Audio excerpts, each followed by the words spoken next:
Ladies and gentlemen, boys and girls, everybody all around the world, we want to say hello and welcome. Yes, indeed, to another episode of, or rather than live stream, of The Watchable with me. So, we got a lot to cover, or rather, we got a lot to talk about as we're going through Ennis versus Stanionis. That's right, it is happening tonight. We're excited, we're amped up, we got everything going. I just got in from going out in the city, so I had a little bit of trouble trying to rush on, make sure I got what I got, had to handle some stuff of regards, which we still gonna come through and do what it do. We're gonna adjust and fly, or rather adjust on the fly, and make this the hottest show that you can imagine, as we got a mega, or rather a very exciting fight right in front of us. We want to appreciate you tuning in and listening and watching along with us, as we already got a fight underway. So shoot, we ain't gonna waste no time from the sense of not calling it. Ocampo, who we've seen fight before, is back in the ring. We're excited to see him, and I expect to see, at least potentially, a knockout. If I'm wrong, shoot, don't sue the messenger. But regardless of which, hey, thank you for tuning in. Thank you for listening. Thank you for showing up. And we are here with one of the biggest threatening events in Ennis' career. We're waiting to see if the man, the prodigal son, one of the most athletic freaks of nature in the boxing world, will live up to his expectations, or will he fall flat against a very competitive but very, ironically enough, inactive Stanionis, who can potentially derail the hot rise to fame that we've seen the likes of Ennis come up to in his career. So we're excited for it. Thank you for tuning in. Thank you for listening. But again, we're going to call the fights, and we're going to do more in-depth intros as the fight going. Right now, we got Ocampo Ocampo actually in trouble. Excuse me, on the ropes, and he just got knocked down. Well, shoot, my gosh, wait a minute. But it's not got knocked down from a punch that looped around their head from a trading session against the ropes, rather against the ring post. Oh, and he is shaky. Oh, he does not look good. Oh, gosh. Oh, wait a minute. Shoot, 10 seconds left in the round. Can he survive? We're going to have to wait and see. He's going in. Shot to the body. Shot to the head. Big hook. Big hook again. Oh, I thought he got stopped. Shoot, I'm not gonna lie. Boy, he is in trouble. He is in trouble. He is in trouble. Yes, indeed. And again, for those of you just tuning in, hey, welcome to another live stream of another live stream edition of The Watchable with me, John Luke Watch. Thank you so much for tuning in and listening on your time out. We got so many fights to cover, and we got the main event of Ennis versus Eimantas Stanionis happening on tonight. We can talk about it all with you and me together right here on this show. We appreciate your time so much, and indeed we have. So, I'm not gonna lie, this first fight is already looking incredibly exciting, incredibly enthralling, incredibly, engaging. And if this is how the first fight at the main event is going to be, then shoot, I can't wait for what happens next. I really can't. I'm excited. Good gosh, what a hook that landed. Also, for those of you who are tuning in, if I am behind, because again, maybe you're watching all across the globe, excuse me if I'm behind or ahead on your stream, as we got round two starting right now between Giazzo and Ocampo. And excuse me if I'm saying that wrong. Also, if you would, leave a like on the stream already if you can, and we would appreciate it so much. Ocampo, ironically enough, already got knocked down in round one and looked shaky to going in the last 10 seconds. So it could be that the man goes up and genuinely, stuff goes awry by the time round two or potentially three comes through. Also, Franklin Zona, what's good with you? How you doing? Appreciate you tuning into the show. Thank you so much for coming up right here and for tuning in. We got so much time on our hands to be able to talk about the world of boxing. We can have debates, we can have arguments, we can have everything under the sun, as well as we can go and discuss the fights as they unfold. We're gonna have some time to do anything and everything on this show, and I appreciate you tuning in and listening. And again, I'm coming in late. I'm not gonna lie, I had to handle some stuff outside of my abode, so trying to get back here on time, I was booking it, I ain't gonna lie. But again, I'm here now, and we're gonna make some slight adjustments to make sure everything looks right as rain. You're gonna see the quality of this stream go up and up and up every single time, wherever out there, every single minute, probably up there every single round. But regardless of which, we're gonna get that fixed later on. We gotta call fights, don't we? If you are willing, please keep on liking the stream. 1 minute 36 seconds left in round two. We already got Giazzo. Excuse me, I'm saying his name wrong. Already scoring knockdown on Ocampo in round one, and looking to put the pressure on him, or at least now box and be a boxer puncher against Ocampo in round 2. And now we got Ocampo blowing his nose. Maybe he got a bloody nose. Maybe he's already injured with his face. He's trying to throw looping hooks around the guard, or rather at the head of Gyavzov, but it ain't working. It really isn't. My guy Gyavzov looks incredibly, but it looks big. I'm not going to lie. Good straight right hand. He's already having to switch stance. Oh, another straight right hand that knocks Ocampo's head back. Another hook. It's damaging shots left, right, and center. What the world? Ocampo needs to get it together. Good uppercut off of a slip. 3-punch combination by Ocampo that for the most part is indeed blocked. As he's walking for Gyavzov is gaining more confidence, starting to walk with his hands down. Now that he's got Ocampo's back to the ropes. 30 seconds left in round 2. Ocampo's just standing there, genuinely trying to.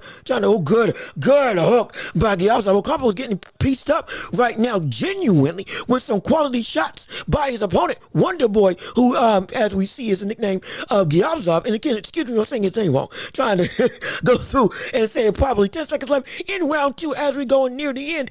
Right now, Ocampo is in trouble. He's in trouble. He is in bad shape. Another big uppercut on the inside. Every single time we see Ocampo try to get any level of offense, he continually gets caught, tagged, hurt, and outright. The brother's in bad shape. The brother's not. It ain't good. It ain't good in the slightest. It could be if he doesn't shape up and get his defense right or change his timing. Because right now, his opponent's able to do and time everything that he's trying to do. It's clockwork. He's in his rhythm. He's in his groove. He is in essentially his mind at this point, from the standpoint of I know what you're gonna do, and it's simple read and react. Like you saw the uppercut off the slip, similar to what we saw with Abdullah Mason a couple of fights ago. You saw the straight right that was able to pop Ocampo consistently when he was, again, standing up straight, not moving his head. Even though he's got his guard up, it's not really doing a whole bunch. And this could be a major point in this fight that has it where he gets knocked down. And now we continue with round 3 of this fight with, again, Ocampo right now on the back burner at this point in time. Again, Ocampo in the white and gold, and Gyavzov in the white and green trunks at this point in time. The jab by we'll call Gyavzov Wonder Boy, just for the sake of easier to call the action a little bit. I'm struggling to get his name right, and I apologize for that. Another good jab by Wonder Boy. Another jab, double jab into a hook to the body. Good 1-2 by Ocampo at this point in time, but again, he's getting pushed on the back foot. He's getting pushed. Another jab. He can't react to the speed of Wonder Boy right now. He can't. Another good stiff jab. My gosh, shoot. Talk about some power. He's got some thud in his punches in terms of Wonder Boy. Oh, he almost had. He was going for that right hand. He was going for that right hand off of essentially a trade, getting Ocampo to bite and tried to land it, just missed, but still landed with the hook, regardless of which. Going through 1 minute 45 seconds left in round 3 of this fight. When Ocampo's sitting in the corner, shelling up, trying to not make any real moves. Again, get spotted with a jab. Wonder Boy, since he can have his way with whatever he wants to do. If Wonder Boy opened up, honestly, he could do a lot of damage. Genuinely, he could. But being smart, respecting the threat level of Ocampo. 1-2 misses by Ocampo, tries to fight himself out the corner. Good jab by Ocampo, good shot to the body by Wonder Boy in reaction. And again, pushes him back to the corner. Another straight hand. Good shot to the body. Oh, that hurt him. Oh, that hurt him bad. Oh, that hurt him bad. Oh, that hurt him bad. That body shot did something to Ocampo. Yes, it did. Oh, yes, it did. That body shot was something serious.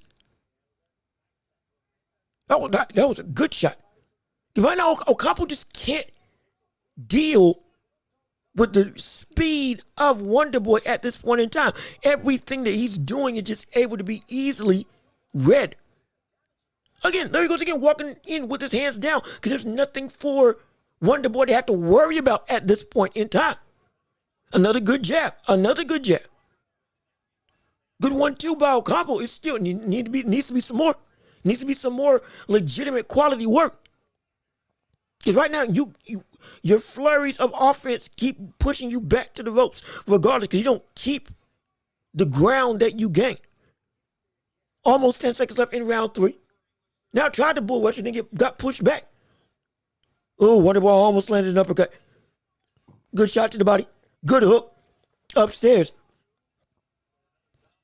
Oh yeah, and that's it. Round's over. And this is a dominating affair. Shoot. My gosh. This is a dominating affair. This Ocampo, he looks outmatched. Honestly, he looks outmatched. And this is not me trying to be mean spirited. He just looks outmatched. He just looks like he is there. This is a one-sided fight. Genuine, in all honesty. No, oh gosh, I didn't know I could zoom. Oh shoot, I didn't realize that. My bad. I ain't trying to scare nobody. Excuse me for that. For those of you who are watching the stream, sorry that I all of a sudden zoomed out or zoomed in and just took over your screen space. My apologies. My God, about to go into I believe this is round 4. Yep, round 4 of this fight going through right now. And again, I might be behind or ahead on your stream, so just be aware of that when you're watching and listening. Hopefully I'm not spoiling up, and hopefully I'm not lagging too far behind what you all are seeing in the action. Oh, good shot by Wonderboy. My gosh, great right hand. This brother he's showing some that's some good pop. Ocampo's got a great chin, but there's nothing, he's not reacting to get out the way or be better defensively to stop any of the pressure. His eyes are starting to swell up. The damage is starting to more and more take real weight on the body of Ocampo. And if he keeps taking shots like this as the fight continues to continue on, it could be that his corner stops just to save his fighter. If we see this level of consistent quality, precision, and aggression continue to elevate as the fight goes on. 157 left in round 4. There's a good hook off of a slip by Wonderboy. Again, great punch, great shot. Putting Ocampo again to the ropes, backing him up. Walking in with his hands down yet again, outright confident. Being easy to essentially figure out is what Ocampo is. Good hook into a straight right that landed on Ocampo. 124 left in round 4 of this fight. It's been a clean sweep by Ocampo for those of you who are watching. If you're keeping score, it's been a clean sweep. Oh, absolutely. Straight right. Oh, good. Oh, shoot. Oh, straight right to the body. Straight right to the body. Oh, my gosh. He ain't getting up. Oh, it's over. It's done. Wave it off. Oh, my gosh. Oh, shoot. That was so clean. Having landing everything upstairs with power and then went with a straight right to the body, level change right to the solar plexus and took out Ocampo in one fell swoop. Right, my gosh. Oh, shoot. Oh, my goodness. I wasn't even expecting that shot, and it came in quick, it came in powerful, and it was so clean and crisp that he wasn't even, the pain was delayed. It didn't even look like a shot that was doing any damage. That looked like we had seen Shakur land that shot on the likes of Josh Padley a couple of fights ago. And it didn't, I mean, it had an effect, absolutely, but this was, shoot. Oh my gosh. Oh. Woo! Talk of, that's good. That was good. Oh, that was good. Oh, that was really good. Oh my gosh. What a performance. Again, Wonderboy. What a performance. My goodness. Clap it up. Give respect where respect is due. My gosh. Like, whoa. Genuine. He was doing great work all night long. Landing at will was Wonderboy consistently. and he just landed clean. Well, actually, did he land clean? Hold on, let me see the replay real quick.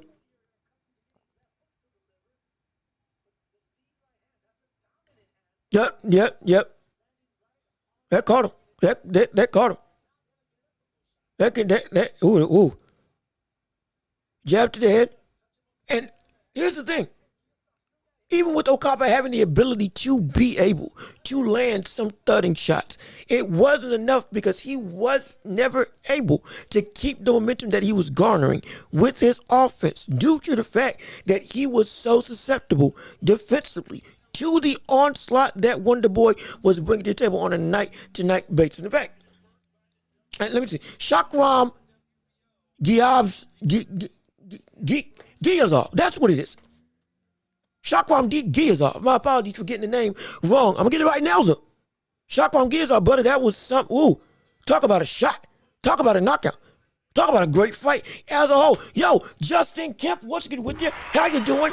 Good to see you. Appreciate you tuning in on the show. Yes, indeed. We got so many more action, so many more fights to cover. We got so much stuff that we can talk about. I would love to hear the topics that you all want to discuss on the show. Absolutely, because again, this is a collective affair. If you're new here or just getting here, leave a like on the stream if you would, and comment whatever you want to talk about in the chat between fights. We can go through and talk up and have conversation. Oh yeah, we can. We can make it do what it do. The whole show is a championship round. Everybody can ask questions, comments, concerns, debates, talk about the fights that they saw, talk about the fights they're excited for, up and coming, whatever you all want to discuss, or we can have that out right now. Absolutely. But what a fight. Legitimately, what a performance by Shakram. My gosh. Wonder Boy Shakram. Hey. And I believe this is welterweight. And shoot. Well, I was just saying, last show on Thursday, the division might be slightly weak. Now he's 17-0, 10 KOs on his resume, showing some real precision and some good, smart aggression, as well as some power, both upstairs and down, at least with this performance. Might have more of a depth to the field than maybe I had expected, so excuse me. Welterweight division, I wasn't familiar with the game that you brought to the table. Hey, that's great. That's exciting. That's phenomenal. And that's just the start of what we got to offer on this main event card for Jaron Ennis versus Eimantas Stanionis. And if you're new here, again, we have to always say hello and welcome to the Welch Report with me, Jean-Luc Welch, as we're here covering the live fight card for Boots Ennis versus Stanionis for the unified welterweight title and the Ring Magazine belt. Yes, the man that beat the man all the way back into the belt's first inception up till now is one of the most important belts in boxing.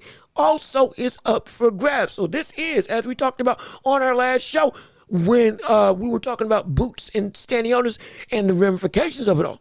Whoever wins this is going to then be fully considered the best in the division, outright. Most likely, winner of this is going to be seen as the man to beat. Previously, it was just that Boots was the most talented, but we couldn't crown him the best because he hadn't beaten somebody that would make him that type of person.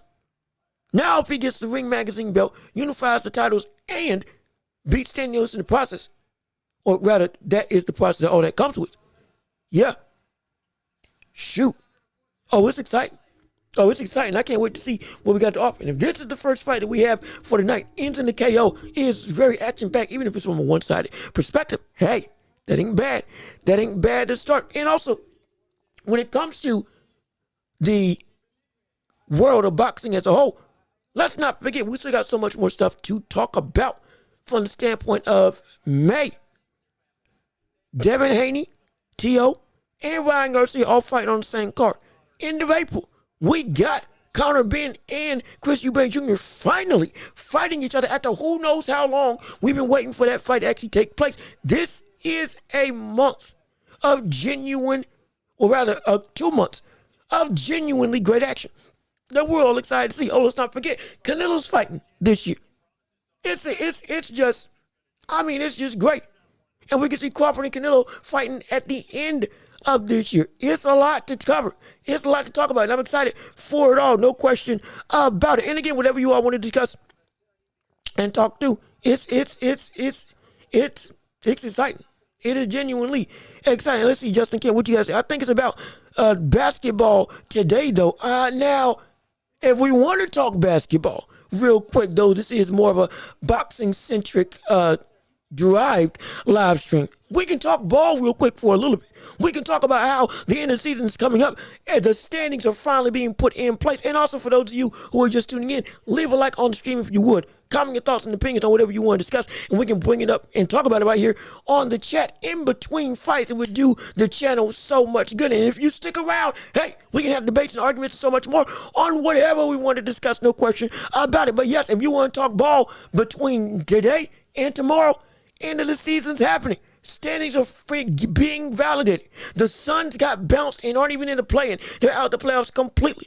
We got the Warriors and the Nuggets. And essentially everybody that's not in the top three are going to be potentially shaking up depending on whether they win or lose on between these 2 days. It's incredible. It's one of the deepest and most unpredictable races in the West that we've seen in a mighty long time outside of OKC.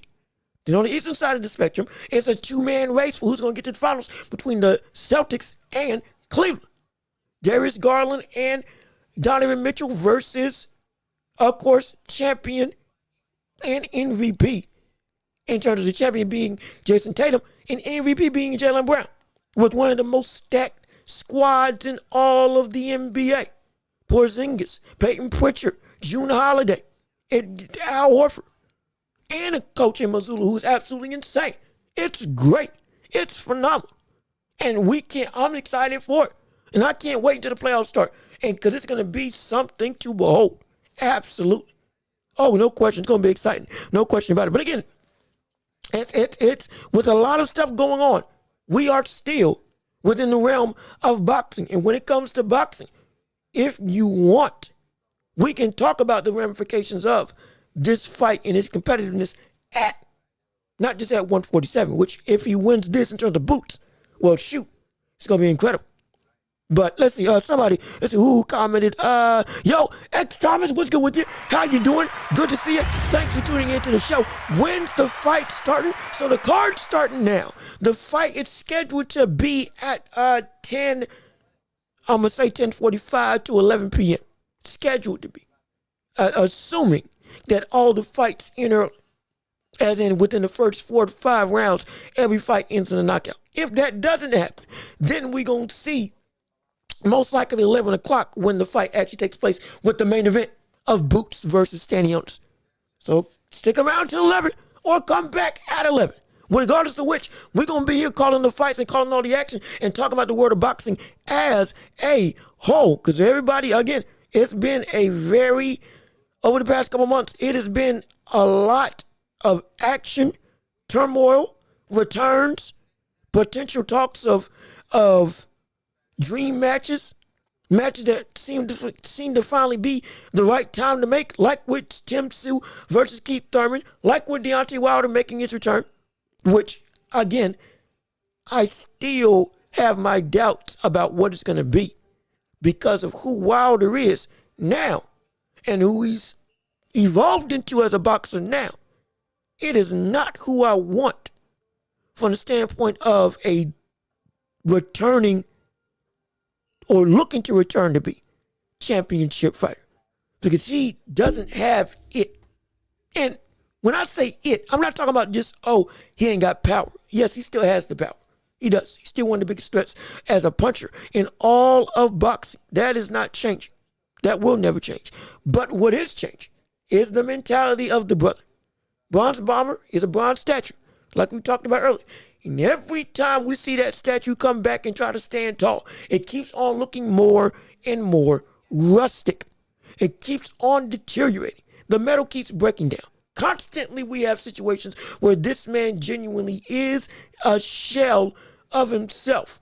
Both, I can't even say mentally, because mentally he's still tough. But I can't deny it is both mental and physical that I got a problem with the likes of Wilder, because he continually has lost not just the boxing ability, which he never really had, but he's lost the mentality of what made him him. And I don't think he can get it back. And even against somebody that should be easy to beat like her and Dawn, it is still a fodder fight. Like I said earlier, a fight that should be just fodder or just a gimme to be able to get a knockout, easy win. Everybody goes home happy. You're back on the map. Even that, from the standpoint of Wilder, it's not a guaranteed situation. And it makes everybody really look at him as, hey, are you sure you want to do this? Are you really sure you want to do this? And this isn't me trying to be like, I want him to fail. I want him to succeed. Absolutely. I want him to be successful. I'm not a hater of Wilder. But also, as the term goes, leave the game before the game leaves you. And right now, it looks like the game has left him high and dry.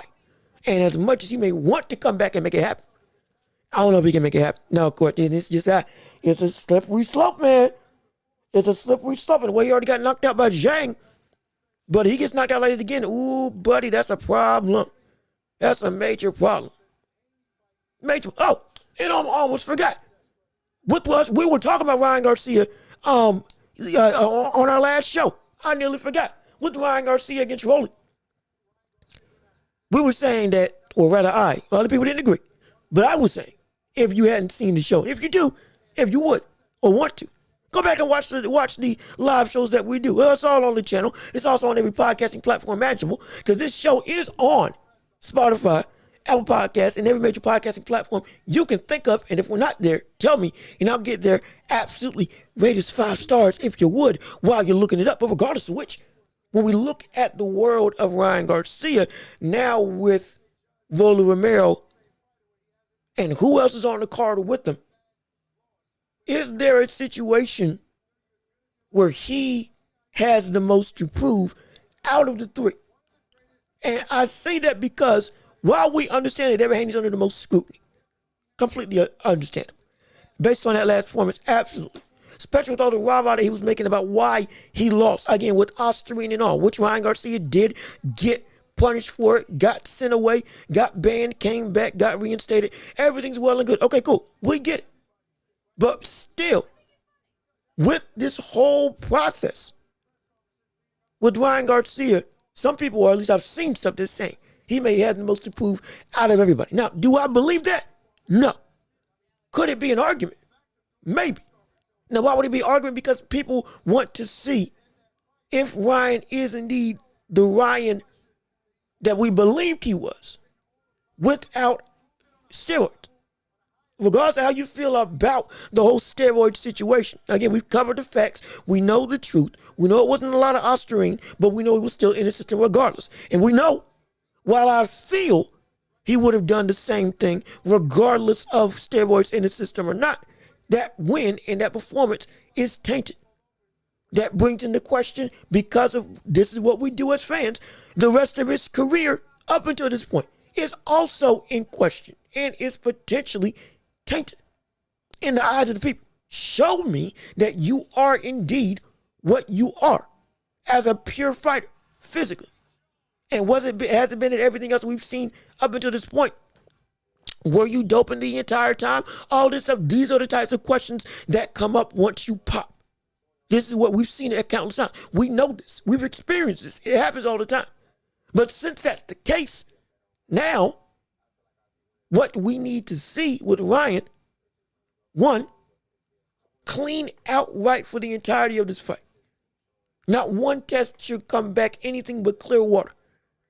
And two, the performance against Rolly Romero, it's got to be a knockout. Honestly. Honestly. And it's not me trying to be hyperbolic. Genuine. Like we were saying with Devin Haney, that his fight, it has to be something.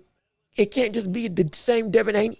It's got to be something different, something more evolved, something better. Same thing with the likes of Ryan Garcia. But not from the standpoint of, oh, it's got to be leagues better. But it's got to be up to the same standard. See, it's almost flip-flop for the likes of Ryan Garcia and Devin Haney. It's almost a mirror. But the mirror's dirty on both sides, but for different reasons. Devin Haney needs to show that he's better as a boxer. Because all of a sudden, now, you get somebody that can match you physically, you may have some issues.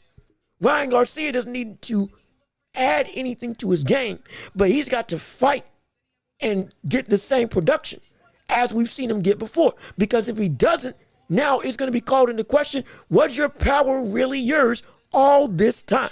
And have you been doing stuff in the past all the way up until you got caught against the likes of Devin Haney? That's going to be the conversation. Because let's be real, if we don't see Ryan Garcia get a knockout against Rolly Romero, as much as I strongly feel it's going to happen, as much as I strongly feel that's what's going to take place, as much as I strongly feel that is what we're going to see, if we don't see that happen, that will bring in a load, I do mean a load, of questions on the side of Ryan Garcia, just like we had with Conor Benn after he popped for all the eggs that he had that caused him to get something inside of his system when he got caught and got banned. And then he hasn't gotten a knockout, or his power has not looked the same since then. Not nearly the same. Now we all say you were a product of something that wasn't really you, or the majority of boxing fans have that sentiment. That same type of talk can happen to Ryan Garcia if he doesn't get the same type of performance that he had against the likes of Devin Haney. It's got to be. Because if it's not, people are going to say, it was never you, it was the steroids. See? Look at you. You don't got no power no more. You don't got the same pop no more. You don't got the same speed. Even at this elevated weight class, you don't got the same stuff because you weren't truly you as the person writing. And that's going to hurt the brand.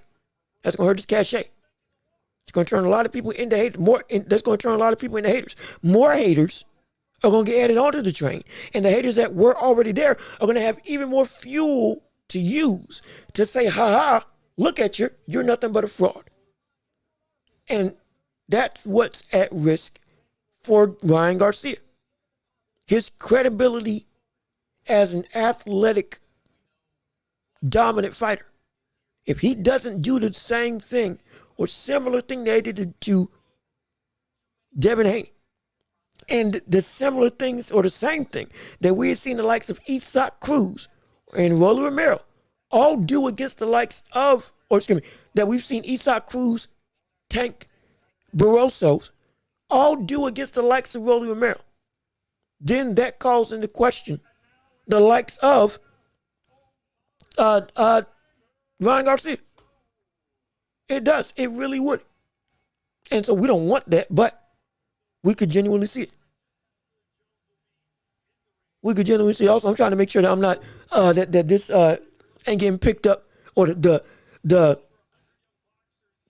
fight calls I'm hearing on TV ain't getting picked up on the mic, because I ain't trying to get copyright infringement. I ain't trying to get sued over here. In fact, give me 1 second. Let me go and check this out and turn it down so I'm not getting sued potentially.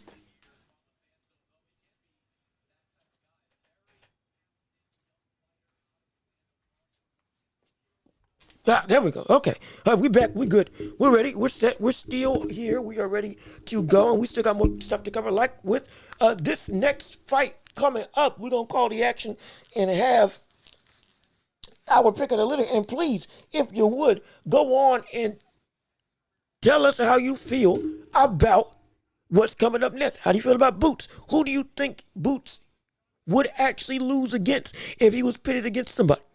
Is it only Terrence Crawford that is his biggest op, or Terrence Crawford and Virgil Ortiz that are his biggest ops? Or is there another fighter, if he did get through the likes of Stanionis tonight, that we could see that would give him some real push to test him, to show he's really about that life as one of the most talented boxers that we have in the sport today? I would love to hear your opinion and love to hear your thoughts. But again, we still got another fight coming up right now between is it Omari Jones, and I didn't catch the other guy's name. Omari Jones versus William Jackson coming up. Who'd you pick? Who you got? We're gonna call the fight, and I'm excited to see it. And hopefully it's as action-packed, or at least from both sides of the spectrum, as we saw in the last fight with Wonder Boy against Okapo. And also, like I said before, preference everything. Where I'm watching here might be different from time zones, and delays may be different.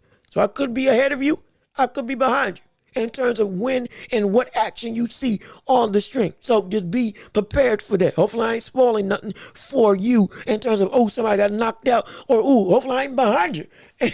And I'm late to the reactions of stuff going up, but regardless of which, we happy to see it, and we can't wait to see what unfolds here tonight. And if you would, again, I don't want to be the shameless plug guy, but we got to do it because we trying to build this channel up. Hey, leave a like on the stream, comment your thoughts and opinions. Please leave a like on the stream more adamantly so we can keep on pushing this show, pushing this stream all throughout the algorithmic airways of YouTube so we can get everybody on board with tuning in to the hottest show in all the globe, The Welch Report. Oh, no, that sounds bad. Hold on, let me say that again. The hottest show in all the globe, The Welch Report. There we go, with me.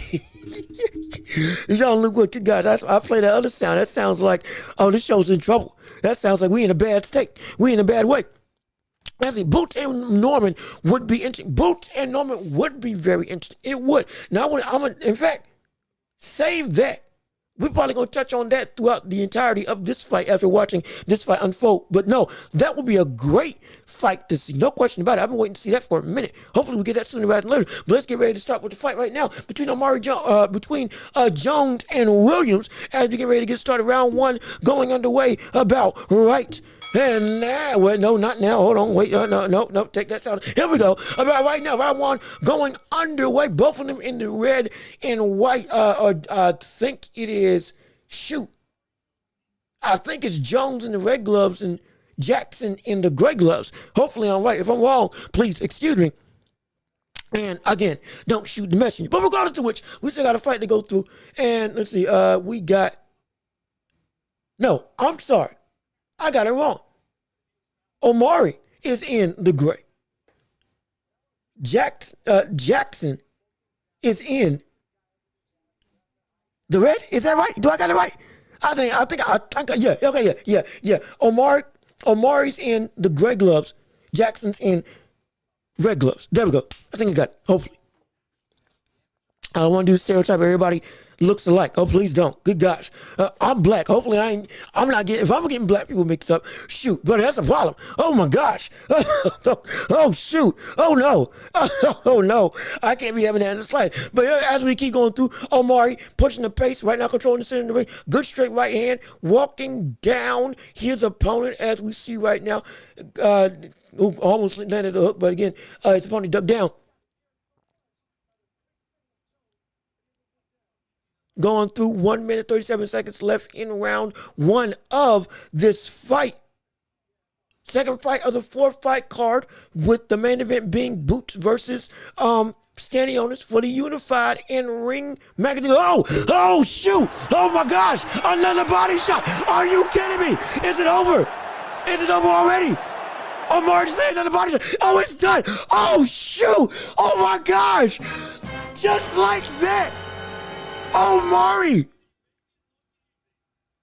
A shot almost too fast to see. Omari with a hook to the body that absolutely destroyed his opponent in less than one round. Oh my gosh. Oh shoot. Yet again. Whoa. Oh my gosh. I wasn't even, oh shoot. I didn't even get to catch what punch he threw. Oh my gosh. That was, oh shoot. Buddy, that was pinpoint. Cause he started trying to ram up the bed. Let's see what happens. Faded with a jab, got him to react. Threw a jab that landed. And then that was a mean uppercut. A mean hook in or uppercut straight to the body. Wide open where his opponent had no way to defend. Got him to flinch, got him to attack, and landed the opening perfect. Didn't even look like it was a hard shot that landed, but you don't need power when you got precision. You land the right punch at the right spot. Brother, that's it. You done. Oh my gosh. Oh shoot. Yet again. See, this is why body punches are so dangerous. People would normally overlook them because normally it doesn't happen. But brother, when you go through and land right It's wraps yet again, and we just had another fight ended in less than 5. This time around 1 off of a sneaky body shot that just ended the day. Oh my gosh! Oh shoot! Talk about it! I'm telling you. I'm telling you. Whoever said that they were gonna, who was it? Somebody asked what time the fight was gonna be. Yo, Thomas, you might want to get back here quick, cause shoot, the fight might. We might get the main event before 9 o'clock or before 9:30. 9:30, 10 o'clock, we might be seeing Boots walk out right then and there. And the fight could be over shoot. If the fight starts at 10:30 or at 10 o'clock, fight could be over by 10:05. And with the way these fights are going right now, it's incredible. Get your butt back in here. You're going to want to see what we got to say on all this stuff. Trust me, it's a whole dichotomy, man. Hey, yo, let's see. Terrence Crawford, what's good with you? How you doing? Good to see you. Thanks for tuning in to the show. Thanks for taking some time away from your training to come watch some fights with us right here on the Watch Report, on the hottest show in all the globe. We appreciate it. Absolutely, Grandma told me to tell you we eating with the whole family soon. Hey, look, we eating food with the whole family soon. Well, y'all get prepped and ready. Put on some quality food. Make sure you don't eat too much because still get prepped for the night. And I'm telling you what, you might want to watch some of these fights because it looks like with the theme of this month being body shots, brother, with as pinpoint as you normally are, that may be one of the biggest ways that you can beat Canelo. Ironically enough, to shock us all. Going downstairs with a pinpoint shot to the body. Without his nights going, shoot, that may rub off on you by the time you go and fight against Canelo. Who knows what may be, but tell your family we said great and how you doing. Hopefully they all doing well. Hopefully you're doing well yourself. And everybody who's here, thank you so much for tuning into the show. Like with Trey, what's good with you? How you doing? Thanks for tuning in on the show. Yes, indeed, we calling Boots versus Stanionis, and we already are halfway through the card, and it ain't even 9 o'clock yet. We had Wonder Boy knock out Ocampo in less than 5 rounds with a body shot.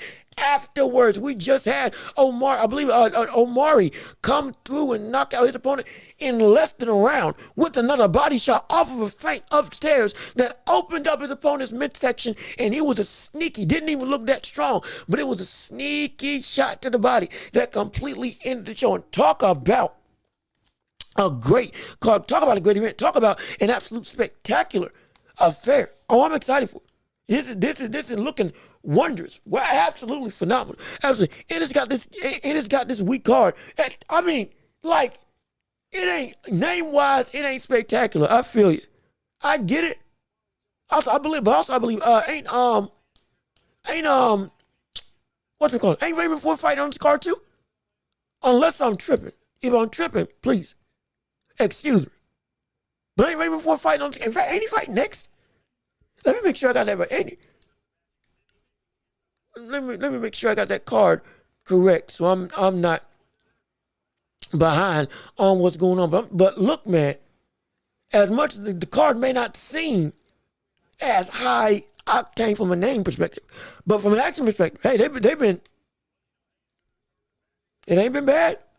It ain't been bad. I can't lie. It ain't been too bad. Ain't been too bad at all. And so, but either way, I mean, shoot, I was all prepared to talk through a lot more of this card. I'm not gonna lie, I was all prepared to be like, hey, we're gonna have phenomenal fights, break down some of the tactics and all that stuff. It's simple, picture perfect punch placement for a lot of these wins that are happening right now. And speaking of which, if we're being completely honest, this can be a conversation for the likes of, ironically enough, Canelo.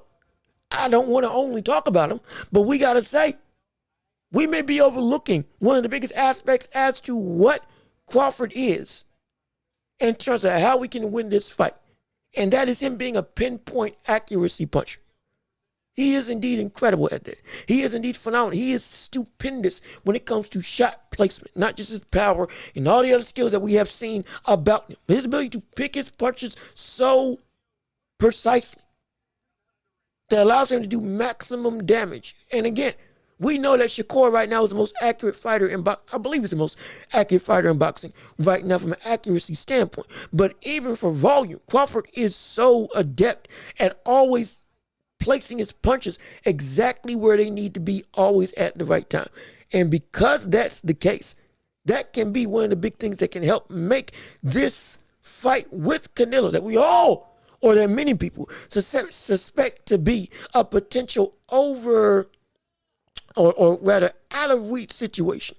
Not because of disrespect to Terence Crawford, but because of the sheer size difference of Crawford versus Canelo from the standpoint of mass, from the standpoint of like muscle density, muscle thickness, the ability to be a stone wall. While it may seem like Canelo is too big to be able to break through, it is all possible that a pinpoint punch, maybe even downstairs, like we've been seeing all throughout the card tonight, might be one of the biggest openings that we could see Crawford legitimately hurt the likes of Canelo. Because he's going to have to take the same risk that he took against Errol Spence Jr., almost assuredly. Not saying he's looking for the knockout. This guy, to be, he puts himself in danger. And to have success within that danger, he would need to be able to land consistently the pinpoint perfect shots. And if that does happen, I'm not saying it will, but I'm saying that is a possibility. With the theme of this fight being body shots, one punch ending the show, it just brings to mind, it's a possibility. Crawford was better off calling out Floyd. I think Floyd needed the money. 50 Cent said he's going, but look, a lot of people have been saying through the grapevine that Floyd is broke. Now, I don't know if that's true or not. I don't know. I can't say. I don't know none of Floyd's financial stuff. I know he's one of the greatest businessmen the boxing has ever seen. He's made so much money as a boxer. His brand is so well known. Even now, it sells shirts, hats, gloves. Don't matter. Him as he is a businessman. He's not just a businessman. He is the business. So it's hard for me to say that he is going broke. But again, I know 50 Cent and Floyd have had their beef for multiple years. From having to read a Harry Potter book all the way up till today. So I don't know what he may know. For all we know, it could be like a Bruno Mars situation where he's stuck in Vegas because he's in debt. Again, I don't know the validity of it all, but doggone, that may be what we're seeing. And so, but hey, hold on a minute. We might have some time for this since the fights are ending so early. What if that fight did take place? Hold on. Wait a minute. That just got me a good idea. Wait a second. What if we got to see? What if we saw Crawford versus Floyd fight each other in their prime? What would happen if they fought each other in their prime? Now, which prime is their prime? Is Crawford's prime most likely would be him fighting Spence. How he looked fighting Spence would be the best version of Crawford that we've seen. I believe that would be a consensus for most fans of Terence Crawford. I believe. Yeah. All right, almost got a lockjaw. Yeah. But if we saw Terence Crawford and Floyd Mayweather fight each other at their best, the best version of Terence being the one that fought against not Sean Porter, the one that fought against Errol Spence. And the best version of Floyd would be, what would the best version of Floyd be? What would the best version of Floyd be? Are we talking about Floyd at 147? Or are we talking about Floyd when he still had his power in hands? That's actually a good question. Why you say you want to? Hold on. Wait a minute. See, I turned my TV down because I didn't want to get no copyright infringement coming my way. Wait a minute. Who did Omari call out Canelo? Was it Omari or are we talking about why did Crawford call out Canelo to make it happen? If you would, Trey, if you would clarify so I can know where to go when I'm talking with the guy. Because if Omari just called out Floyd Canelo, what the world?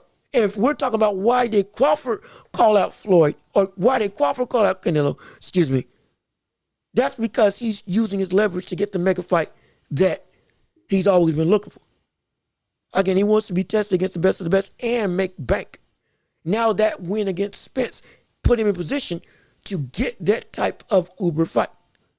Because he became not just at one point after that win, he was on par name-wise and marketability-wise with the names of why Crawford called out Floyd. Now, that is also news to me. Let me make sure that is true. Did he actually call out Floyd Mayweather? Let me see. Crawford calls out. Wait, let's see. Oh, no, he did. Wait a minute. Hold on now. Hold on a minute. That is true. He did say, he did. Let's see. James Crawford claps back at Floyd Mayweather, you an old man. Now, let me see this. Hold on. Does anyone have? This was from the interview that he was having with the likes of who was it? Was it Usman? That was going on. Now I know he called Floyd an old man, absolutely, and so I mean we know how fighters are. There's a level of competitive streak in them. Like, whether it's past or present, there's always going to be respect. Absolutely. And unless you're like Ali, everybody's going to most likely, even against the best of the best that boxing has to offer, bet on himself to say, yeah, I could take on XYZ. I could beat da-da-da-da. And so it's most likely a pride type thing. But it also could be the fact that just like how Terrence Crawford said he doesn't like the likes of Tank Davis as a person, he respects him as a fighter, but as a person he doesn't like him. Same thing could go with the likes of Floyd Mayweather. From the standpoint of as the person that he is, he don't rock with him. He may not even respect him. And so because of that, he ain't going to hold his tongue when he talks about him. And that could be indeed why we see this kind of going back and forth, calling out of sorts, as we can call it, or at least spotlighting the likes of Floyd Mayweather in a negative way. And again, all the more reason why I would want to see that fight happen. Because the mean streaks that they both have in them, the ability to be not just great from a talent perspective, but from a real visceral standpoint, like to take your heart away. Though Floyd, what everybody remembers, in the later half of his career, wasn't that type of guy that would want to, again, just end you in the ring, because he couldn't. He still want to box you. But early days, yeah, he was, the brother was throwing bows, left, right, and center. Absolutely. And so, it's like, that would make for a phenomenal fight. That would make for an incredible fight. That would be stupendous. That would be incredible. Because it would be the mentality of outright domination going up against you, though it would be implemented in two different ways. And so I think if Floyd wasn't retired, Crawford would have called him out. Oh, most definitely. Oh, I promise you. Oh, that would have been first on the list. Are you kidding me? At 147, where Floyd in the later stage of his career had been, absolutely he would have fought him. Oh, he would have called him out. No, there would have been no question. There would have been no question. I promise you, he would have done it. And he would have relished the thought. I would have relished the thought of seeing that happen. Because imagine, at that stage, Floyd Mayweather fighting against what we knew Terrence Crawford was at that point in time, which was a pound-for-pound level fighter. One of the best switch hitters, that boxing had ever seen since its inception. That's including the likes of Marvin Hagler and other greats. He is on that list of being one of the best switch hitters that we've ever seen. I would love to see that. Because in all honesty, Terrence Crawford is the closest thing that we have to somebody within that Four Kings era in boxing today. Genuine. From Roberto Duran to Marvin Hagler, Sugar Ray Leonard, Tommy Hearns. And I've said this before. He would be that fifth king in that realm of boxing if he was plopped in that era today, or back then, excuse me. He would be in that four king dimension. He would.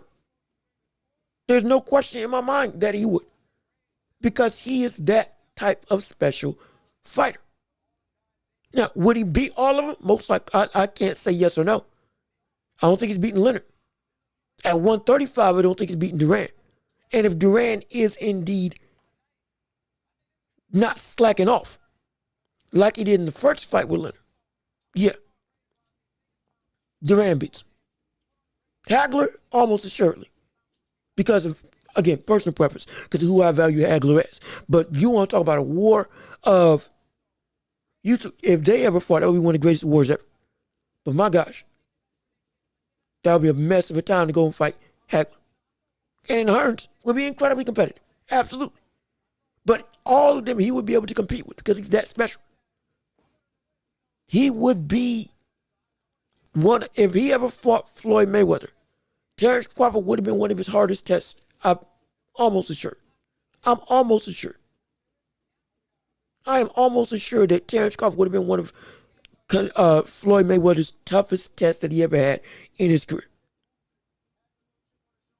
I'm almost assured because he had everything you need to beat him. Power, intellect, speed, countering ability, can pressure you, is adaptable, can switch hit left or right with just as equal success, or at least close to equal success. It would be great. It would be great. I'm not saying he would beat Floyd, but I'm saying if that fight ever took place, it would be tough for me to say that, oh yeah, Floyd's walking through him. Absolutely. I would never say that. And not because I'm disrespecting Floyd. We know how good the likes of Crawford really is, especially now.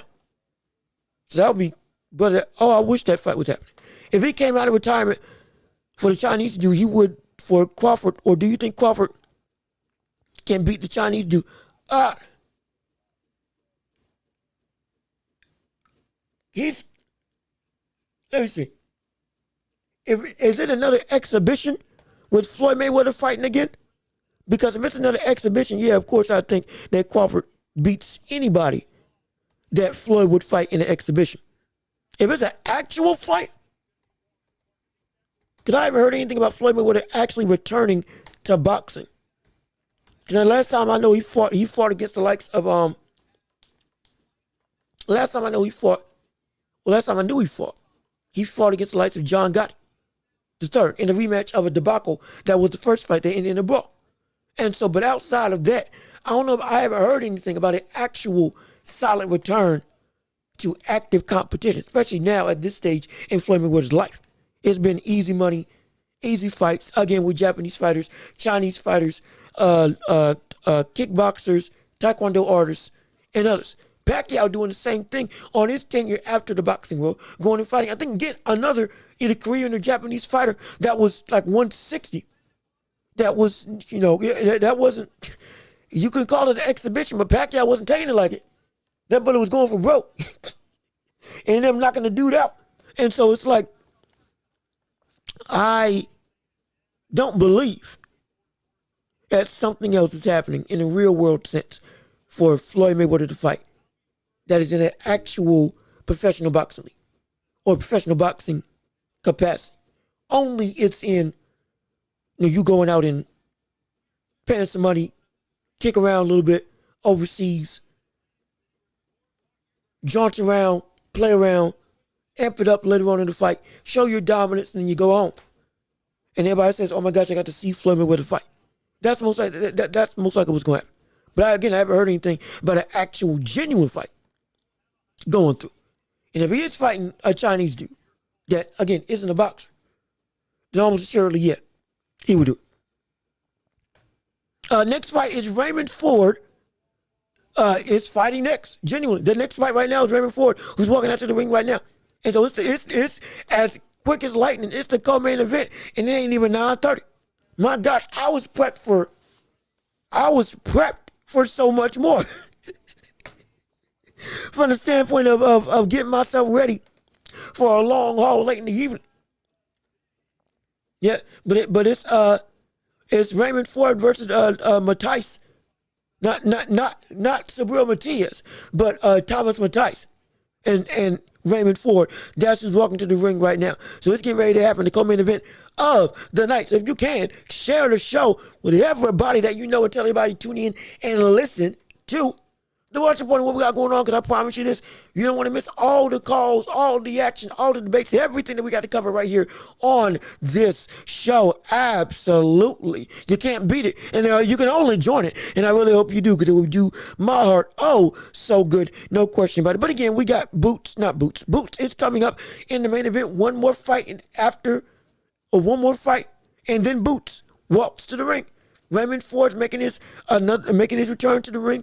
One of the hotter competitive prospects that we have in boxing right now. Again, he had his loss against Nick Ball in a very exciting outing over in Saudi Arabia for Riyadh season a couple years ago. Still is, I don't want to say he's lost some luster, because again, one loss doesn't make or break a fighter. But this is an opportunity on a Boots in his undercard to make it so that he can really stamp his place as like, hey, yo, I'm still here.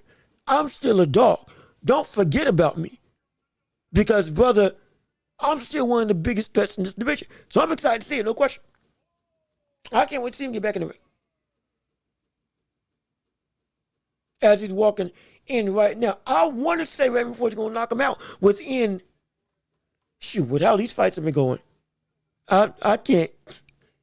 I dare say he may knock him out in 3 rounds. With how all these fights have been going today, I'll say he knocks him out in 3 rounds. Just because. Because. Is it going to be another shot to the body? Who knows? Legitimately, who knows? Who knows? It might just be one and done. And without any setup, without any form of combination, just a straight up one shot and boom, it's over.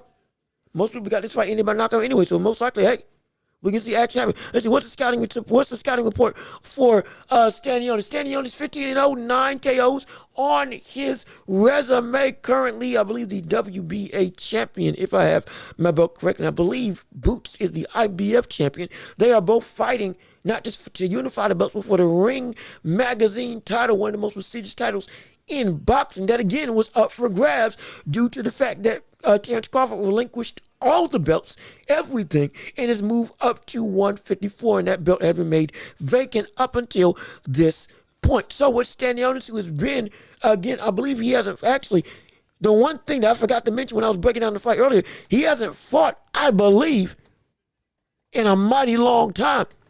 It's been longer than I expected. I'm not going to lie. Because, I think it's 3 years? Unless I'm thinking of the wrong dude.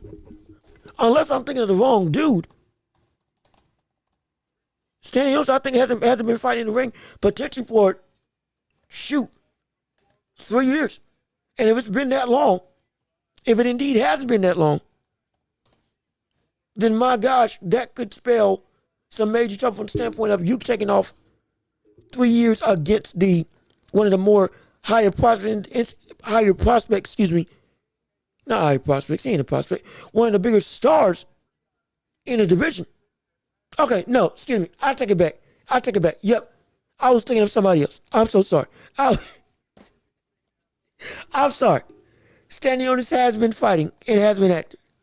I apologize. I was going through all my notes, and I had gotten confused and put Charlo, who ain't fought in a hot minute, in almost 3 years, in my notes. Not trying to, but everything. So excuse me. It's not been a situation where he's been out the ring for so long that it is just a, my gosh, what the world type circumstance. But still, when we look at the likes of Stanionis, he is an active fighter from the standpoint of activity in the ring, throws a lot of punches. He's got some pop to his game. He can sit in the pocket and counter you and catch you. He will be willing to trade with you if you give him the opportunity. He wants to sit and make it a rugged fight. Again, we've seen what Virgil Ortiz has both said and done when given a fight with Stanionis. That is a war. That is a fight. That is a mess of a legitimate, arduous type of fight that just takes something out of you. That's what Stanionis can do. So this record, similar to what we've seen with the likes of who am I thinking of? Crawford, who Crawford beat for his title at 154. Madrigal, similar to Madrigal. Don't overlook the record of only 15 fights, 9 KOs. Oh, maybe he ain't all that. No, he's all that. He is indeed. He's something serious. Don't be fooled. This cat can really do some trouble. Can really do some damage. Can really potentially cause some real problems for the likes of Boots. And because the biggest thing with Boots is he keeps getting caught with shots because of his lack of consistent alert defense, being lazy like we talked about earlier, Stanionis is a fighter that can actually expose it. He can. He's got the reach. He's got the hand speed. And more importantly, like with Shukajan, he's got the will to stay in the pocket and make it happen. So Stanionis is a big threat to the likes of Boots Ennis on this night, though we expect Boots to win. With everything that we've seen from David Avanesian, as well as from the likes of Shukajan in the last 2 fights that Boots has been in, there is an upset that can brew. But right now, we got to watch Raymond Ford go and fight as we're in round 1 of this fight at super featherweight. Ford versus Matthijs. We got Ford in the I want to say highlight yellow and pink. Is that pink?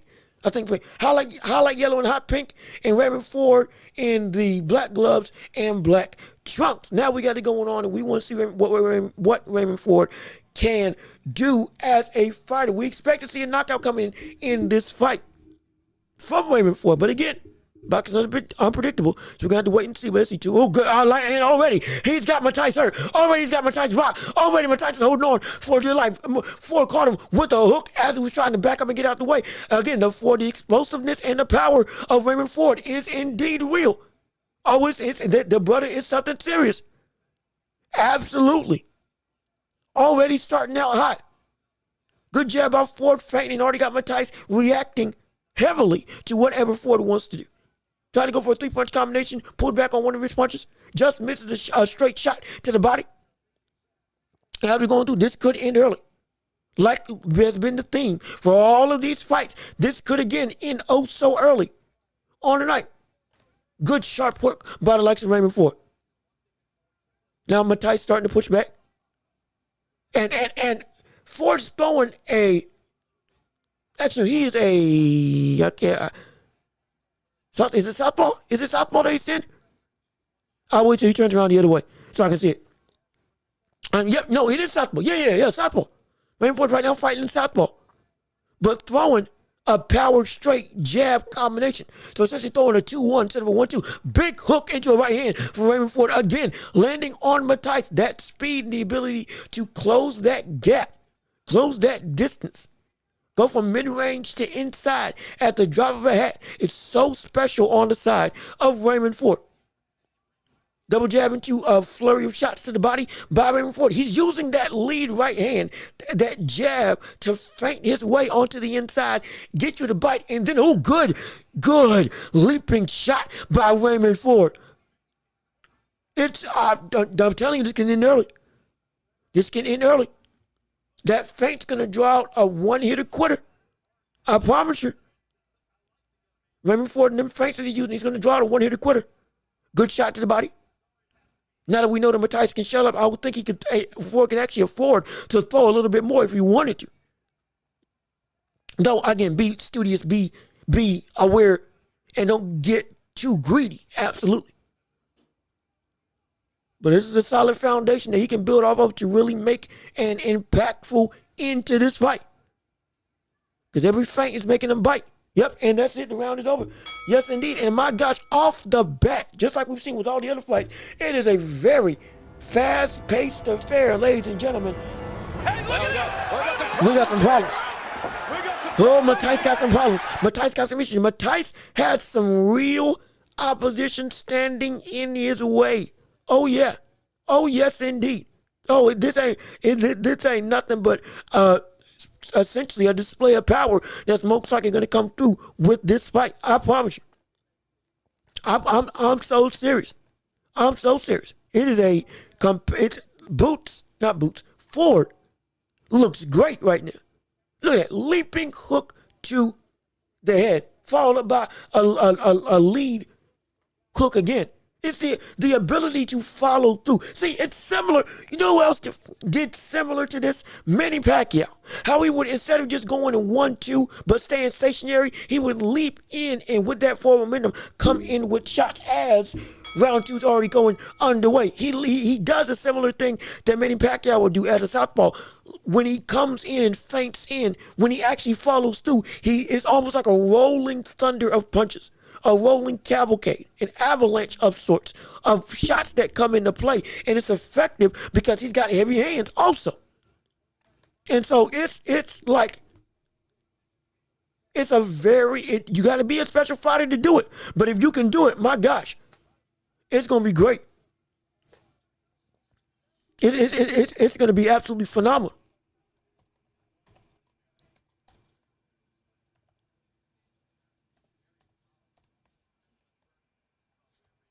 As we just making sure everything's working on my stream. And again, lunch is on the inside. 2:06 left in round two of this already high octane, incredibly aggressive fight.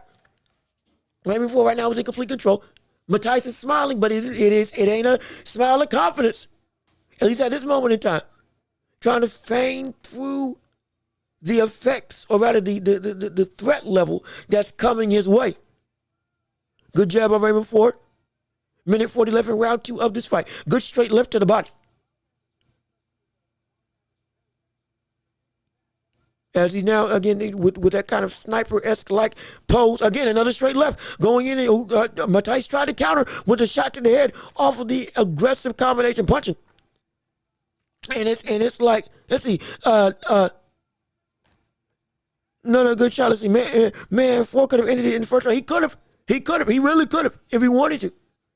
But again, he's building blocks to success. Though the early success already happened. Matthijs not throwing no punches. He's not. You know why? Because of what's coming back at him.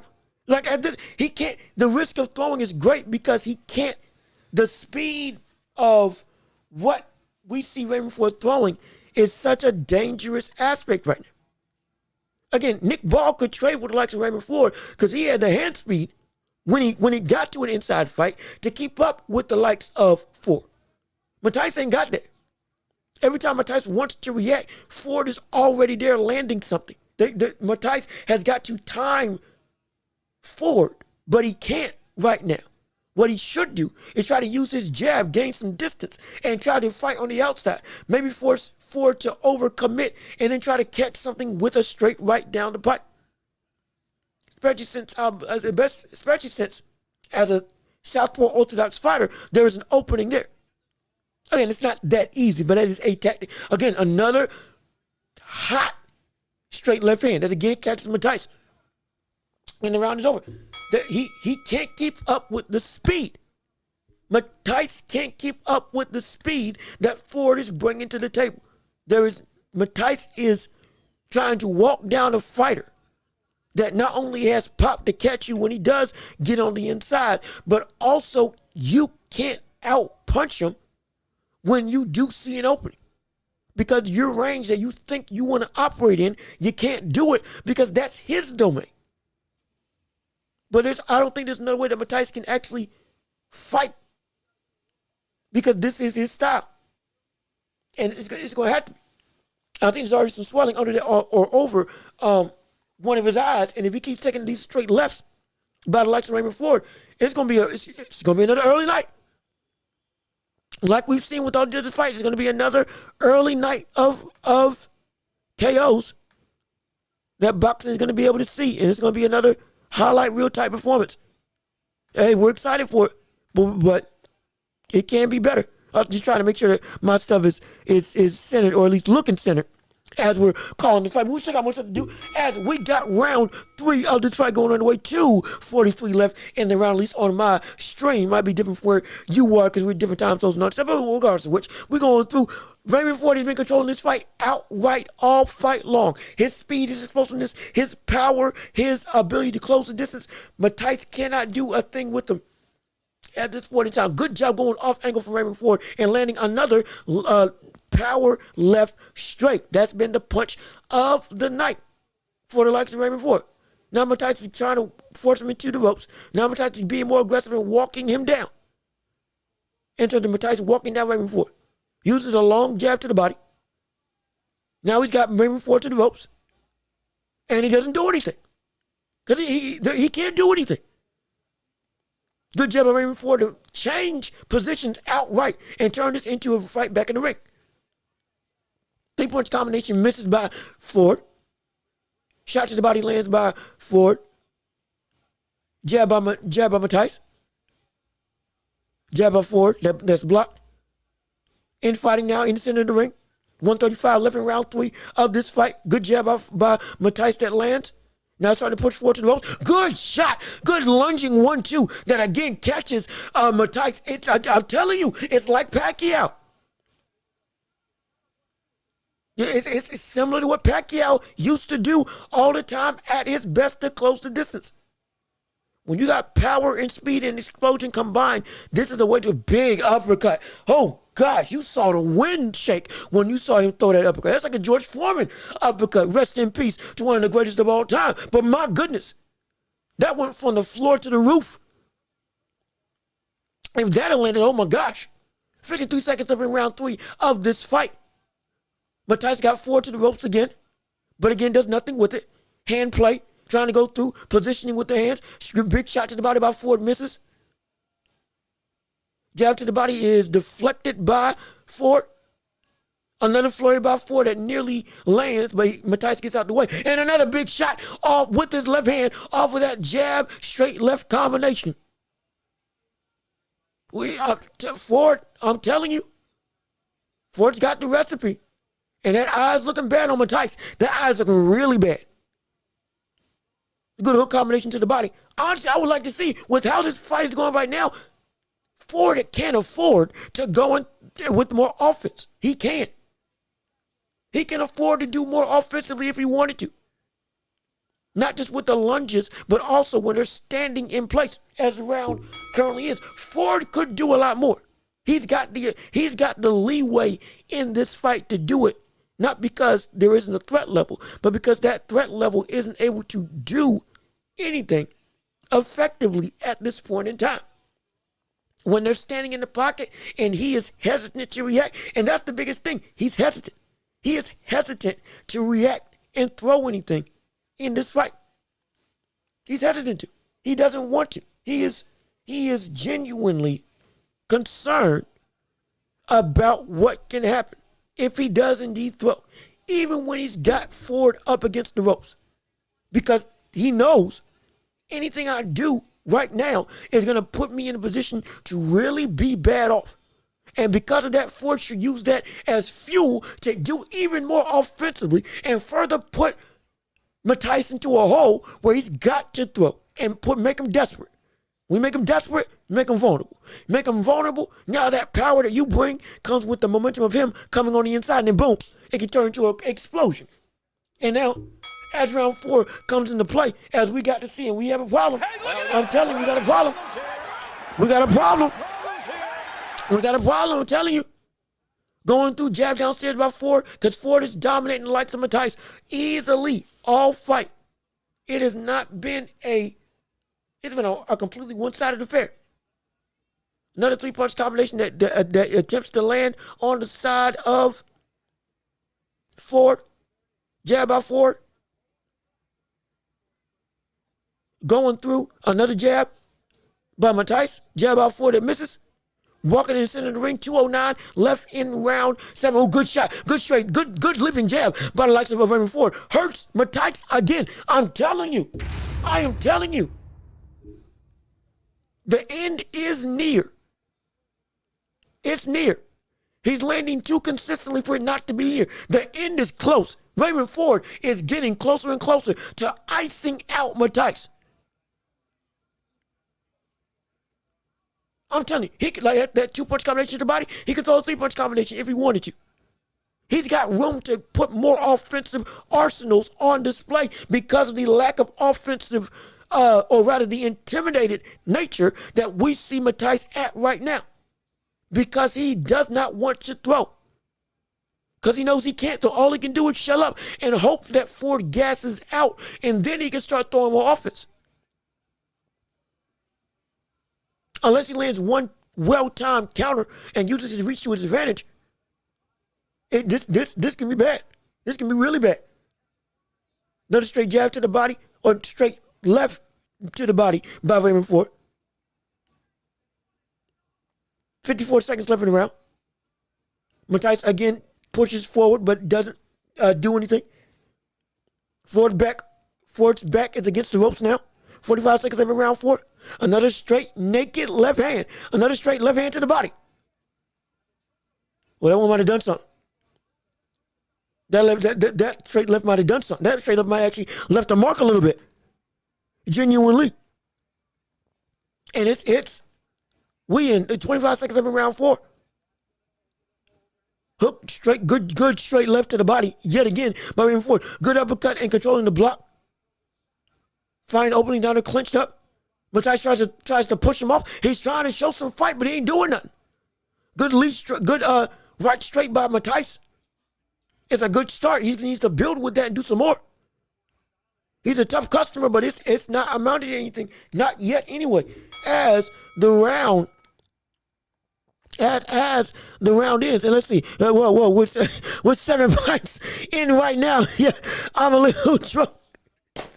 To that. Well, look, hey, stay safe, please. Don't get too inebriated. Please, don't drink and drive if you are indeed indulging, as we're waiting to see one of the hottest stars in boxing from a talent perspective in Boots Ennis come into play. Absolutely. Please be safe if you're there. And since you're here, hopefully you're liking what you're hearing in your hopefully enjoyable state as you're listening to the Worship Report. Hey, see, you can play me at a pub, play me at a bar, play me wherever you want to be. I guarantee you, I'll brighten your day. I'll make the sun shine when it's raining. I'll make the lights come on and there ain't a light bulb in the room. I'm telling you, I'll warm your fireplace and it's nothing but cold air coming through your house. That's the beauty of this show. Oh, yes, indeed. And it's all thanks to you and your support. Y'all bring the fire. I just start the match and we gonna burn the house down. Figuratively. We gonna burn the house down. Absolutely. But let's see what we got to say as round, what is it, round 5? Round 5? I think this is round 5 going into play. As we got Ford again dominating the likes of Matthijs. It has been a completely dominant affair going through. And reference, I might be behind or ahead on your streams depending on where you are watching. So just be aware of that. Time zones and all differences. And also, if you would, leave a like on the stream if you're here and you're enjoying what we got going on right here on the show. It's been a complete domination by Matthijs for trying to show some grit and some determination. Good uppercut by, Matthijs trying to show some grit and determination. Good uppercut by Raymond Ford. Framing straight left by Raymond Ford. Now it's real. Now it's really some infighting. Let's go. This is what I've been looking for. This is what I want Ford to do. Operate in the pocket more now. Yeah, you can do it. Come on. Good straight right by Matthijs. But go on for it. This is what you do. This is what you can do. Good 1-2 by Matthijs. See now, round 5. Matthijs thinking that Ford is getting tired. Now he's going to start opening up some more. Now he's going to start actually throwing, or at least letting his hands go a little bit. At least we assume. Good uppercut, good hook combination is missed by Raymond Ford. Minute 30 left in round 5. Another straight right hand by Matthijs. This has been his best round outright. It's been his best round outright.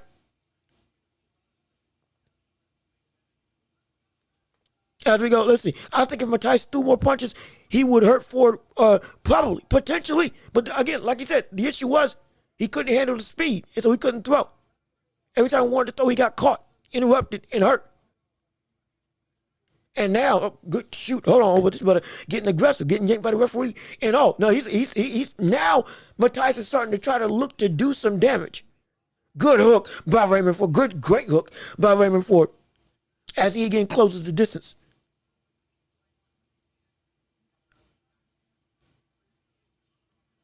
Now they're in the ring, 35 seconds left in round 5 of this fight. Going through, walking down, good hook to the body, great hook to the body.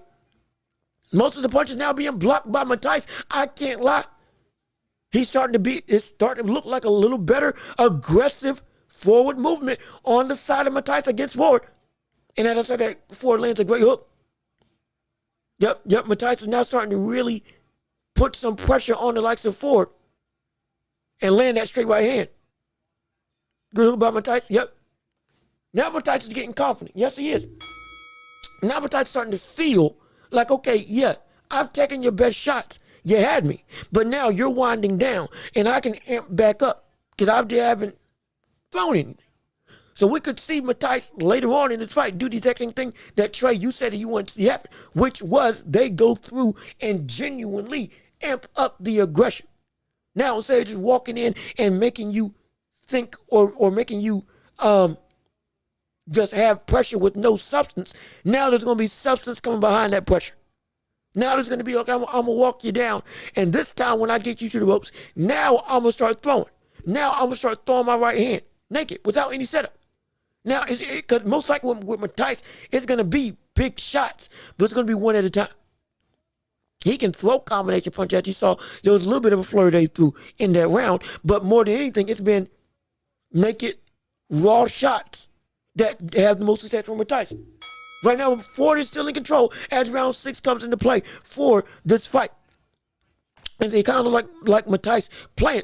It's more like Matthias is getting some confidence now. Because, see, now he's being a little more active. He's moving a little more. He's got a little more energy, pep in his step. He's closing the distance even more fervently on the side of Ford. And now he's having a lot more hand play. He's committing now to shots. It's no longer just being there without putting anything to worry about. Now he's coming. See, what did I just say? The naked straight right hand. Also, Warlock Boxing, salute to you. How you doing? We're calling the whole card with Boots, Ennis, and Stanionis right now when the co-main event with Raymond Ford and Matthias. Raymond Ford has been dominating this fight, hurt Matthias multiple times, but now Matthias is starting to come on a little bit. He's currently having a little bit more fervor, a little more vigor, more energy, blocking a lot more of Raymond Ford's punches, closing the distance even more. A lot more hand play and setting up shots, even if it's only one at a time. Being more committed to actually having some level of action going their way as they go and have a clash of hits. Jab by Raymond Ford Atlanta, going through 1:43 left in the round at this point in time. And if you would, please leave a like on the stream if you can, because we having all this and more all night long on this show. And we appreciate you tuning in, no question about it. You mean the world to me and to this community, absolutely. What jab to the head, straight to the body by Matthias. Matthias again holding his ground. Now shelling up with that high guard, blocking a lot more of Raymond Ford's punches, putting a lot more pressure. Okay, good hook by the likes of Raymond Ford. That caught him. Oh, that hurt him. Oh, that hurt him. Yeah, that hurt him. That hook hurt him. That hook hurt Matthias. Now Matthias is smiling, but that did catch him. Another good strong hook by Raymond Ford. Like just like that, Raymond Ford's back in control. 57 seconds left in round 6 of this 10-round affair. Jab to the head by Matthias. Both of them in center of the ring. Right hand's blocked by Ford. Going through. Standing, posturing, waiting. Another flurry by Raymond Ford. At this time, misses. Matthias is having more and more success now. Hey, this is starting to turn into more of a fight than it was the first time around. Or the first 5 rounds. And now Matthias is starting to play a little bit. Oh, good naked right hand by Matthias. Oh, yeah. Oh, he's getting in the rhythm. Oh, wait a minute. Oh. He's starting to get in the groove. He's starting to get comfortable inside of the ring. Swollen eye and all. He's still losing the fight, but it's a lot. It feels a lot. Matthias feels it's a lot more manageable now with the way that he's acting in the ring. Like Trey Man said, Trey, you said it looks like, it feels like he's playing I don't think it's playing more than he's starting to get a feel of, okay, this is, I can build on this. And what you are showing me ain't everything, or isn't, just insurmountable. At least not right now. Which is good. Which is very good. That makes for more confidence. That makes for you throwing shots. That makes for you being willing to actually attempt some offensive production. It ain't got to be pretty, but it's something. And some of that something is working. Like with the naked straight right hand. That, like I said, he was going to do a couple of rounds ago, which was one of his best weapons. Now it's working. Now it's going through. Now it's actively being a real weapon that Raymond Ford has to think about. Still breathes a new wrinkle to this fight. He's still winning. Don't change anything. He's still winning. But it's starting to, the fight starting to look a little bit different now as we go into round 7 of this fight against Raymond Ford in the highlight yellow and hot pink trunks. Matthijs in the black gloves and black trunks. As they're going through right now, center of the ring, Raymond Ford double jab and back into the center of the ring. Jab missing by Raymond Ford as they're going through hand play by both fighters, trying to get that lead hand position. Now kind of at the corner of the ring. Ford is standing his ground. Another flurry. Another Pacquiao-esque type flurry that Matthijs gets out the way of. Now leaping fully out the way.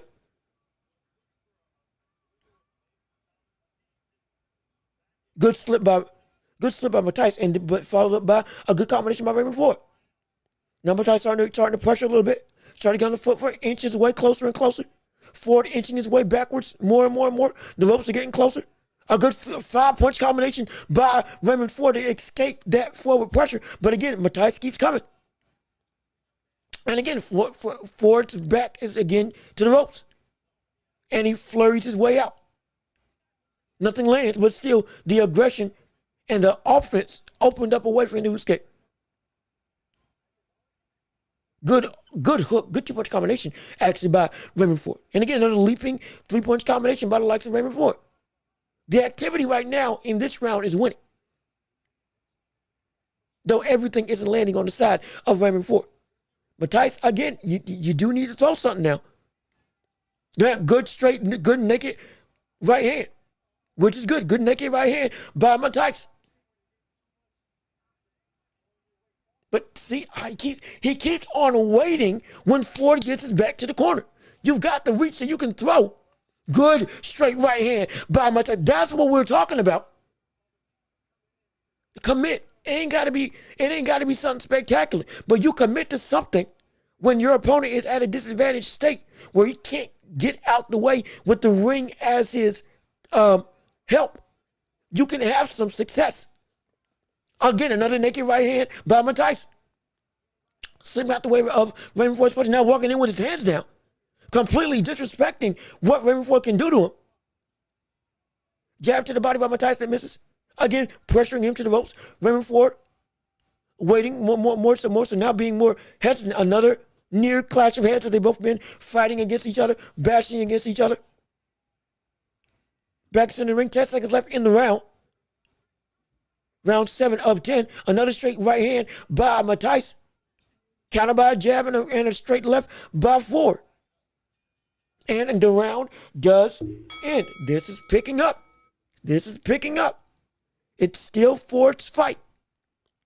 But Matthijs is doing bits and pieces of the whole equation that can turn this into a better opportunity for him to get a victory. It's just the fact his inactivity is his activity is so sporadic throughout the night that it can be more successful if he was more willing. Yes, we understand the speed of the shots is something that Matthijs is having trouble with. And it still is giving him trouble. But it's the fact that at this stage in the fight, now you can't afford not to throw, number one. And two, when you have thrown, even if it's just 1 punch at a time, it's been effective. It is catching Raymond Ford. It is honestly pressuring the Raymond Ford. And so it can be effective. And like I said, yeah, Matthijs holding back for sure. Definitely. That's what we're seeing right now. And if he does more, he can be better and more in tune. As we see right now, as he's coming out like more aggressive than we've ever seen, completely taking the front foot on this start of this round. Immediately applying pressure to Raymond Ford. As we see Raymond Ford now being a little more cautious with his offensive display because of that straight right hand that is in fact landing when Matthijs does indeed throw. Good three-punch combination though was blocked by Raymond Ford.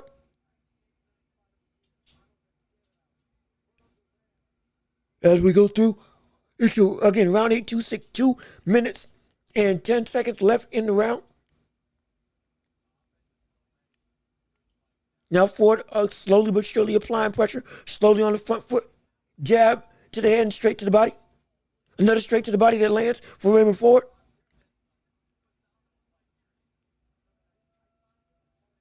Good gosh, Matthijs has only landed. He's only thrown 95 punches in this fight and only landed 20.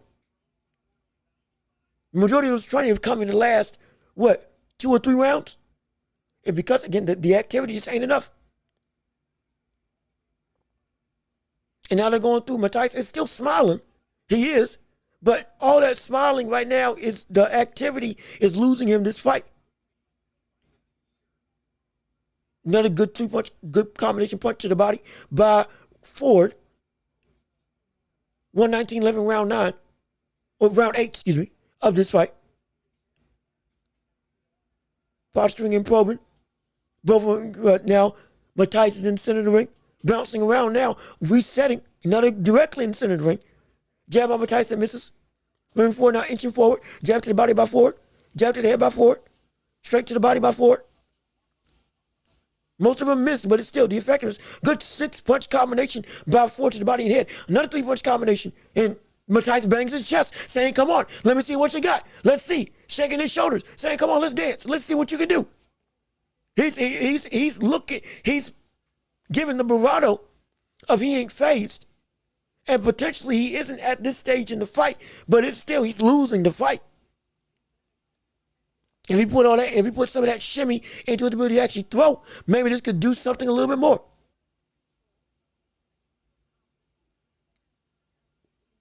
"19 seconds left in round 8. Again, it's good. Almost landed a big left hand by Raymond Ford. And another big flurry. A good into the round by Raymond Ford right now. As the round ends. And thus far, again, as much as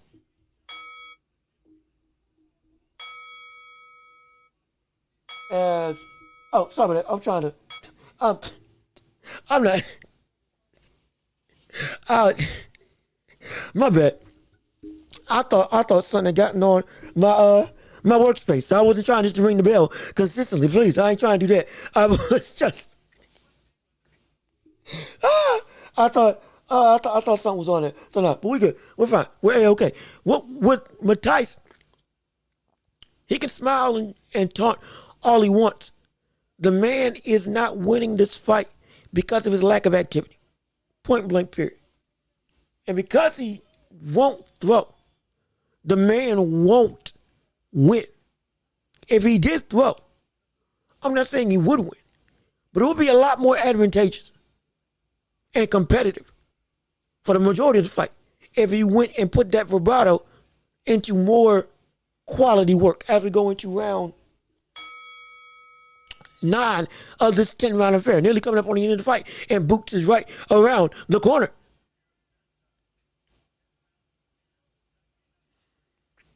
Jab to the head into a shot to the body by Raymond Ford. Good shot to the body by Ford.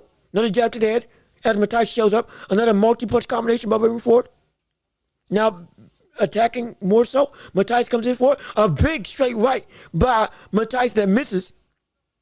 But if he threw that level of commitment earlier, if he throws that level of commitment right now, when he's on the ropes, this could do something. Or at least attempt to do something. There's a lot of energy, but ain't nothing being used. 1-2 by Raymond Ford. Good naked left or naked right hand by Matthijs. Now he's walking down aggressively. Now he's walking like Debo, honestly, trying to go through. Big right hand by Eimantas in round 9. Now he's got some mercy. Another big right hand by Eimantas, again, working in the corner. And he lets him back out for some odd reason. Big hook to the body by Eimantas. Another big hook by Raymond Ford. Straight right hand by Eimantas. He's talking a big game now. He wants a brawl, but doggone it, he ain't making it one because of the sporadicness of his work. Another naked right hand by Eimantas. Now kissing in the air. Blowing kisses to his opponent. Oh, jabbing to a left hand that does land. Now he's taunting and dancing around the ring. Now he's trying to play it off. Now he's making a lot of noise. Raymond Ford's potentially going to be more aggressive. Is he going to bite the bait? Or is he going to keep the consistent work that he's been doing? Oh, almost landed with a big left hand by Raymond Ford.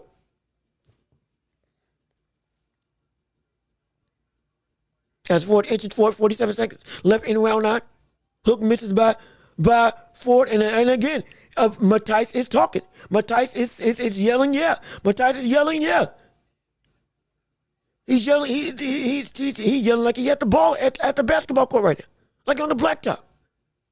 Every time that Ford misses, it's almost like it's an and one. Another leaping left jab that misses by Raymond Ford. As we're going through nearly 10 seconds left in round 9. Ford's winning this fight. He is. And Eimantas can or could have given him a lot more trouble. But just the inactivity. It's again, pressure with no substance. It's pressure with no substance. It's a shame. It really is a shame.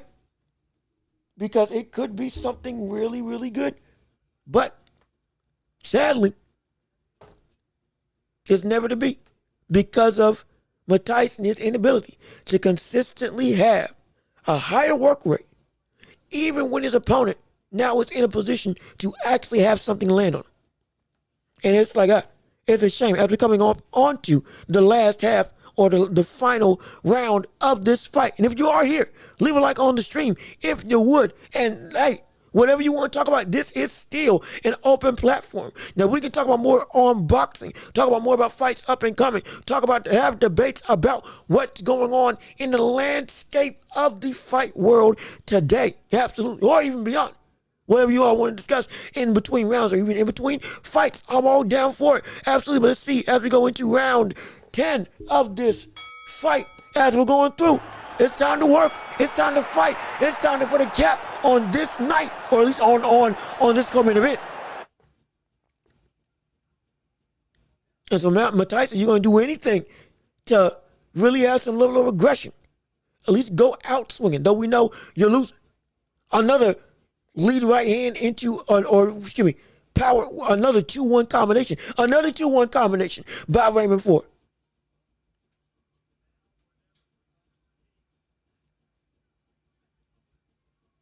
And yet again, Eimantas comes in, but then gives up all of his momentum.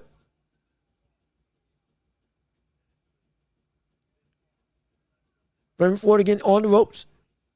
I'm surprised Raymond Ford doesn't try to come forward even more aggressively, since he knows that nothing's like that. Like, close the distance and keep the distance close, because right now Eimantas is not throwing anything. And the only time he has thrown something of any note has been when he's at range and he's coming forward on you. And so he can do more. He's got the leeway to do more if you're Raymond Ford. Another jab by Ford that misses. Minute 34 left in round 10 of this fight. The last round of the fight. Again, some more lead hand play. Feint by Raymond Ford, another feint by Raymond Ford. Three hook combination by Raymond Ford, but it's all blocked. Overhand left that nearly lands. And another hook by Raymond Ford.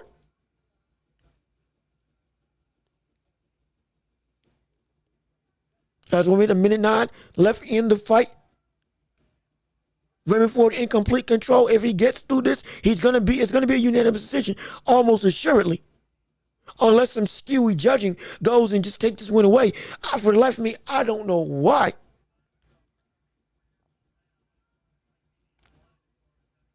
Again, it seems like Raymond Ford is going to coast to a victory. Matthijs again bouncing around the ring. Matthijs now's back is close to the corner. Good slip by Matthijs. But again, there's nothing with it. You can talk a big game. You can say all you want. You ain't doing nothing. 30 seconds left in the round. Now Matthijs is coming forward. Now Matthijs is trying to actually make a fight out of this. Now Matthijs is actually starting or looking to actually try to do something. 18 seconds left. He's pressuring Ford to the ropes. Another straight right hand is blocked. Again, he's got Ford on the ropes. Another straight right hand. But it's blocked again. No pressure. Now you want to try to fight like a big dog, but you ain't doing nothing. All that aggression, you just posture it, and then you gonna smile, and the round's over. Yeah, fight's over. Yeah, that's it. That's it. That's it. An easy win for Raymond Ford. An easy win. Absolute easy win. All that bravado and talk didn't really amount to nothing because the brother went and just continued to do what he did from round 1 to round 12, which was come forward, be aggressive, apply pressure, but then did nothing from it. And because of that, yeah, Raymond Ford got this in the bag. He got this in the bag. It could have been a better performance from the standpoint of the offense. It was there early. And then it kind of trailed off later on in the fight. And you let somebody that wasn't even throwing a whole bunch be able to have some level of offensive control. Not even because he was accurate, but just because he was coming forward on you. And it was a seesaw battle of who's controlling, not momentum, because Raymond Ford had momentum all fight long, but who's controlling the dominating presence. It was never just Raymond Ford the entire time. And in this fight, this was the type of fight that it should have been that type of fight. It should have. Again, with all due respect. It's not trying to demean what the fight was. Was a good fight. Was a good showing. It's just, I didn't like that Raymond Ford, there was an opportunity that he could have been more aggressive and actually ended the show. And or at least kept Matthijs from being able to gain the confidence to throw that right hand later on in the fight. But he, in essence, capitulated to say, okay, you want this ground? I'll give it to you. I can beat you regardless. But in this fight, I wish he hadn't done it. That's the only thing.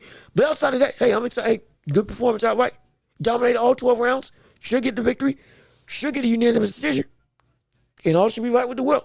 Absolutely. And now with this, we now can go into the main event of the fight. Main event of the night with Ennis versus Stanionis now on the horizon. Yep. And he won. Raymond Ford, like we said, we called it. Raymond Ford wins by unanimous decision. Upgrades to 17-1. 17-1-1, excuse me. 1 loss, 1 draw, 17 wins. 8 KOs on his resume. Hey, the kid's good. The kid's great. Kid's a champion. And the kid still got room to grow, I'm not going to lie. But he is indeed one of the better in the division. Now, this wasn't the best showing. I'm not going to lie. Doesn't change the fact that Raymond Ford is still the truth at this division. And I'm excited to see what he does next. Most likely, well, I want him to get a rematch with Nick Ball because that was a great fight. Most likely that won't happen up until later down the road. But regardless of which, hey, it is what it is. So now, we're excited. We're here. We're waiting on Boots and Stanionis to finally get into the ring. My gosh, I'm not going to lie, I need some water. So if you give me a second, I'm going to go get something to drink to hydrate myself till I can keep on calling these fights. And then we're going to get to the main event. Put your comments and questions in the chat so we can go on and talk about whatever we want to discuss. I'm going to leave for a split second just to get something to drink, and I'll be right back. Don't go anywhere. Keep it locked right here on the hottest show in all the globe, The Watchable with me, Jean Wilkes, and we will return incredibly shortly. In fact, we'll return by the end of this countdown. If I can get it up. Nope, that ain't it. Nope, that ain't it. Yes, it is it.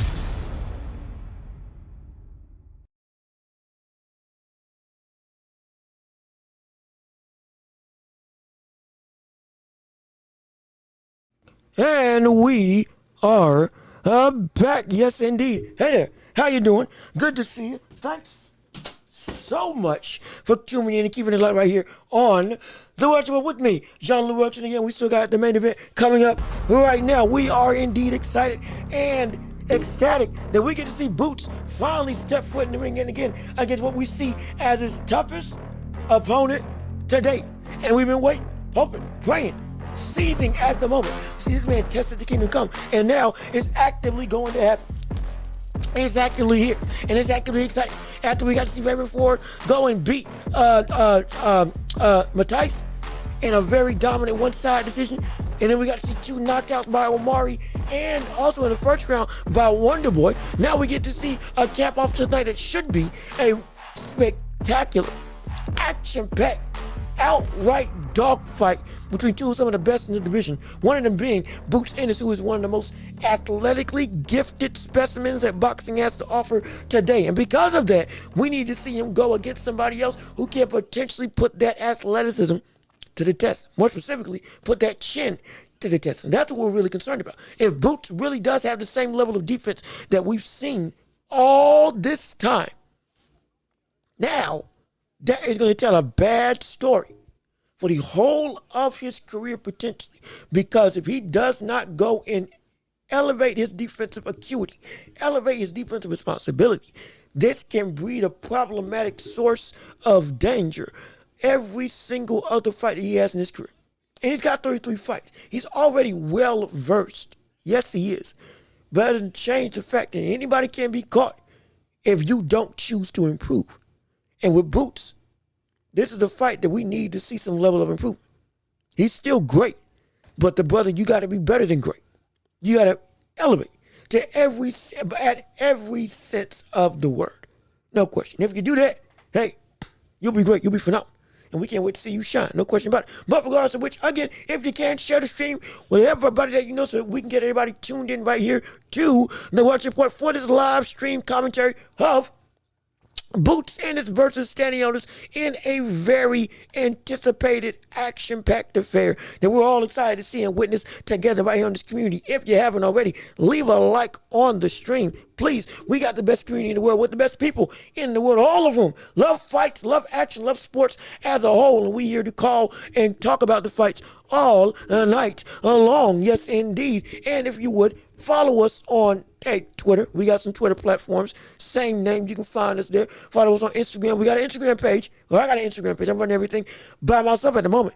Follow us on Instagram so you can see clips everywhere on the go of what we talk about right here on the show. And we're available on every podcasting platform imaginable where you can listen and wherever you are, in your car, on your job, at your work. Don't matter to me. And right here on YouTube, we're here live every Tuesday and Thursday talking about the world of sports, whether it's basketball, whether it's boxing, everything in between. Predominantly we do boxing because most people here love to do boxing, absolutely. But we're a multifaceted show. We're growing and we're flourishing. We can talk about a multitude of different things, like with the MVP race, like with the playoffs, like with, Luka and potentially him taking over LA. And shoot, if they do get to the finals, could it be Luka that carries them into a legitimate championship with OKC? Will they go and flourish and shine in their ability to actually be one of the best young teams in the world, not just from a record standpoint, but from a production standpoint, and actually get to the finals this year, which is everybody's expectations? Oh, yes, indeed. All of that and more. We can talk about Isaiah Thomas and LeBron for some reason, or him having a problem with LeBron for some reason, shooting the hoops and prepping and warming up for the game hours before the game with trainers with the shirt off. Apparently that's a problem. I don't know why. Seems like unnecessary hate for a brother who you always preach you want people in the gym for anybody else. First one there, last one to leave. Same thing that Kobe would do. LeBron's doing it, all of a sudden it's a problem. Seems like a little bit of hate more than just outright actual necessary critique. Because there's nothing necessary about it. Because nothing was problematic. But that's a whole other conversation. Or it can be our current conversation. Whatever you want to discuss, we can talk about it right here on the show. So I'm excited for it, absolutely. And we can't wait to see how stuff goes. Let's see what people have to say on the stream. Let's see. Just in case. Oh, you do TikTok? Hey, you do TikTok? I tried to do TikTok, and I had one, and it was popping, or at least it was starting to gain some traction. I was starting to get some people. It was starting to grow. And all of a sudden, it got shadow banned, and now every account I make, it ain't doing nothing. And it always gets blocked, and nobody can see my stuff. I got a page right now. You can go up and look up the World Report right now on TikTok, and I promise you, it's there. But it's only got a couple of followers, and all the views got like 20 views or less because for some reason they suppressing my content. So I got to figure out how to get around that. We're gonna figure it out and I'll restart TikTok, but might not even be worth it because doggone it, TikTok about to be gone out of here in another 75 days because of the ban, or at least here in the States, not ban, because of the extended buyout period that the president put on banning TikTok.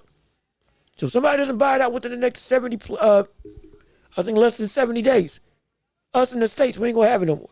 So I ain't even gonna be able to restart and do a new TikTok to get y'all to be able to see me anywhere and everywhere. I want to go live on it. I want to do all these different things, but I can't because it seems like I'm shadow banned for no good reason, and I don't know how to stop it.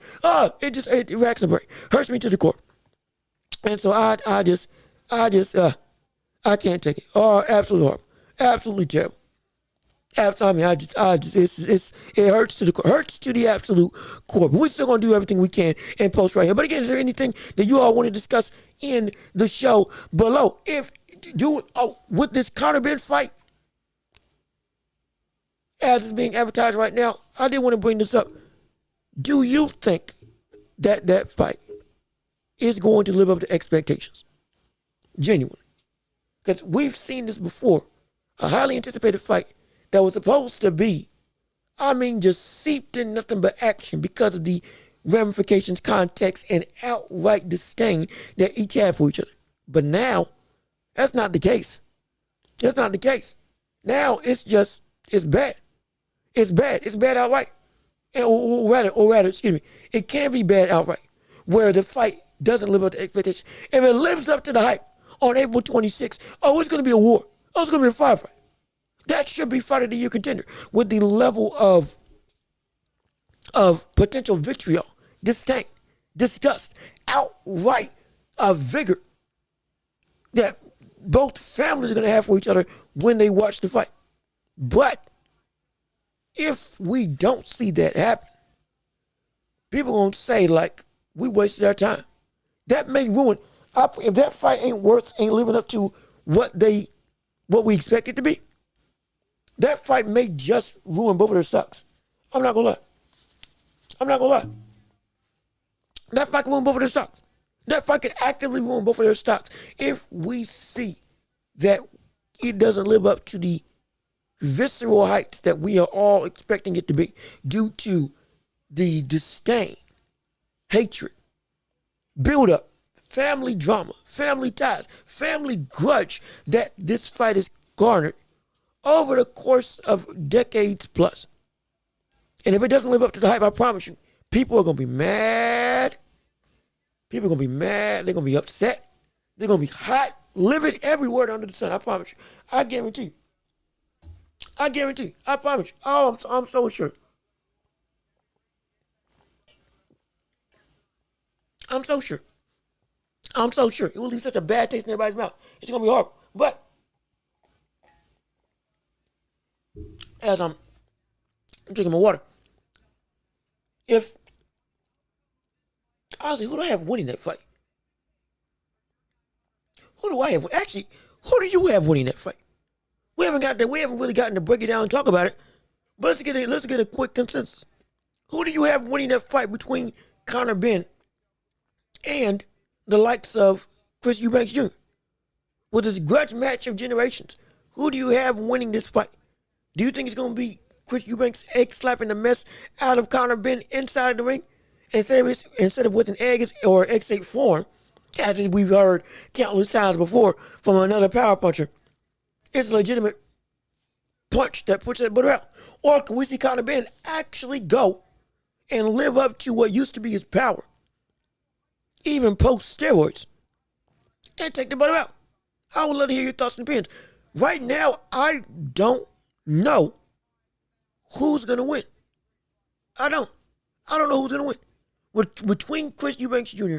and Conor Benn, at this point in time, I don't know who's gonna win. And it's because both of them are, I don't know what version I'm gonna get of them. I'm gonna be completely honest. I don't know what version I'm gonna get of both of them. With Conor Benn, I know I'm gonna get aggression, but it's gonna be effective aggression. It's gonna have aggression with pop in any way, shape, or form that makes Chris Eubanks Jr. concerned. With Chris Eubanks, is it gonna be a situation where he's got the boxing ability that he showed the second time he fought against Smith, or the first time when he tried to fight Smith in the lane of Roy Jones Jr., with Roy Jones in his corner, trying to take all of his mannerisms, fighting style, tactics, all that stuff, knowing good and well that brother ain't got that level of defensive or instinctual ability in him in the slightest. That's a problem. That's a major problem. And I don't know which one we're going to see. If we see the best version, great. If we don't, shoot. This fight could be ugly. Not from the standpoint of entertainment. Oh, it's an ugly knockdown, drag out brawl. Ugly, just straight up ugly. Just straight up ugly and bad. Could be. Hypothetical. But that's where I'm at. I don't know. I really couldn't. At this point, I'm a research. No question. I'm going to break it down. We're going to do a breakdown of that fight. We're going to have more talks about that fight. We're going to have a lot more conversations, I promise you. But at this point in time, I can't tell you who is going to win between Eubanks and Conor Benn. I just know I hope it lives up to the hype. That's all I'm asking for. If it doesn't, I'm going, oh gosh. I don't want to waste my time waiting on a grudge match to take place and it completely undersells everything that was supposed to be an incredible type of affair. I don't want that to happen.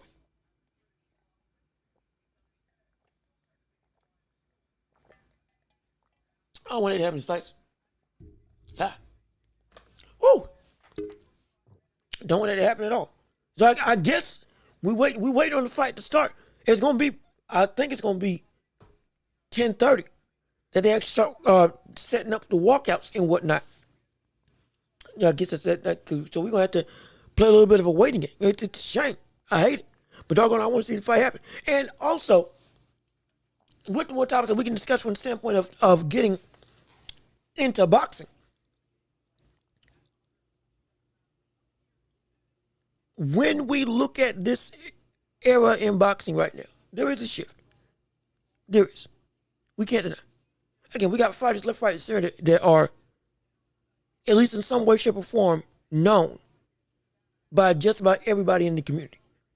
Inoue, Bam Rodriguez, Boots Ennis, who's fighting tonight, Canelo, Terrence Crawford, Errol Spence, though we don't know when he's coming back, Usyk, Fury, Wilder, the WNTO, Ryan, all this.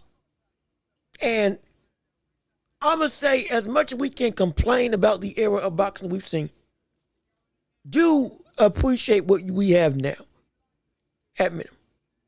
And just as a simple thinking back point, a little bit of a reflective moment. This point in time in boxing, we, or at least I, never thought we would see. I didn't. From a consistent or a more consistent level of stable fight foundation, having a more consistent digestion of constant action, matchups more and more that we actually want to see, rematches that actually take place, grudge matches that we never thought would happen actually are happening, prospects and big names getting in the ring with each other more and more. People, less and less people are avoiding people. Now again, it's still happening, absolutely, but it's not nearly what it was a couple of years ago. It's good. It's good, and it's getting better. More undisputed champions, more people looking to unify the belts, a more constant diet of quality rather than just bad quantity. That's what we're starting to get more and more in this boxing age. Appreciate it, please, because I promise you, I want it to last a while. I want it to last till the end of time. I want this to be the new standard for what we expect boxing to be. However, that is not reality because of what we know boxing has always been. Every era is different. Everyone had their lows and their highs. Right now we're in a high, or garnering up to high, or living off the backs of the high that we had. Any situations, we're on the up and up. Enjoy it, because it can drop at the drop of a hat.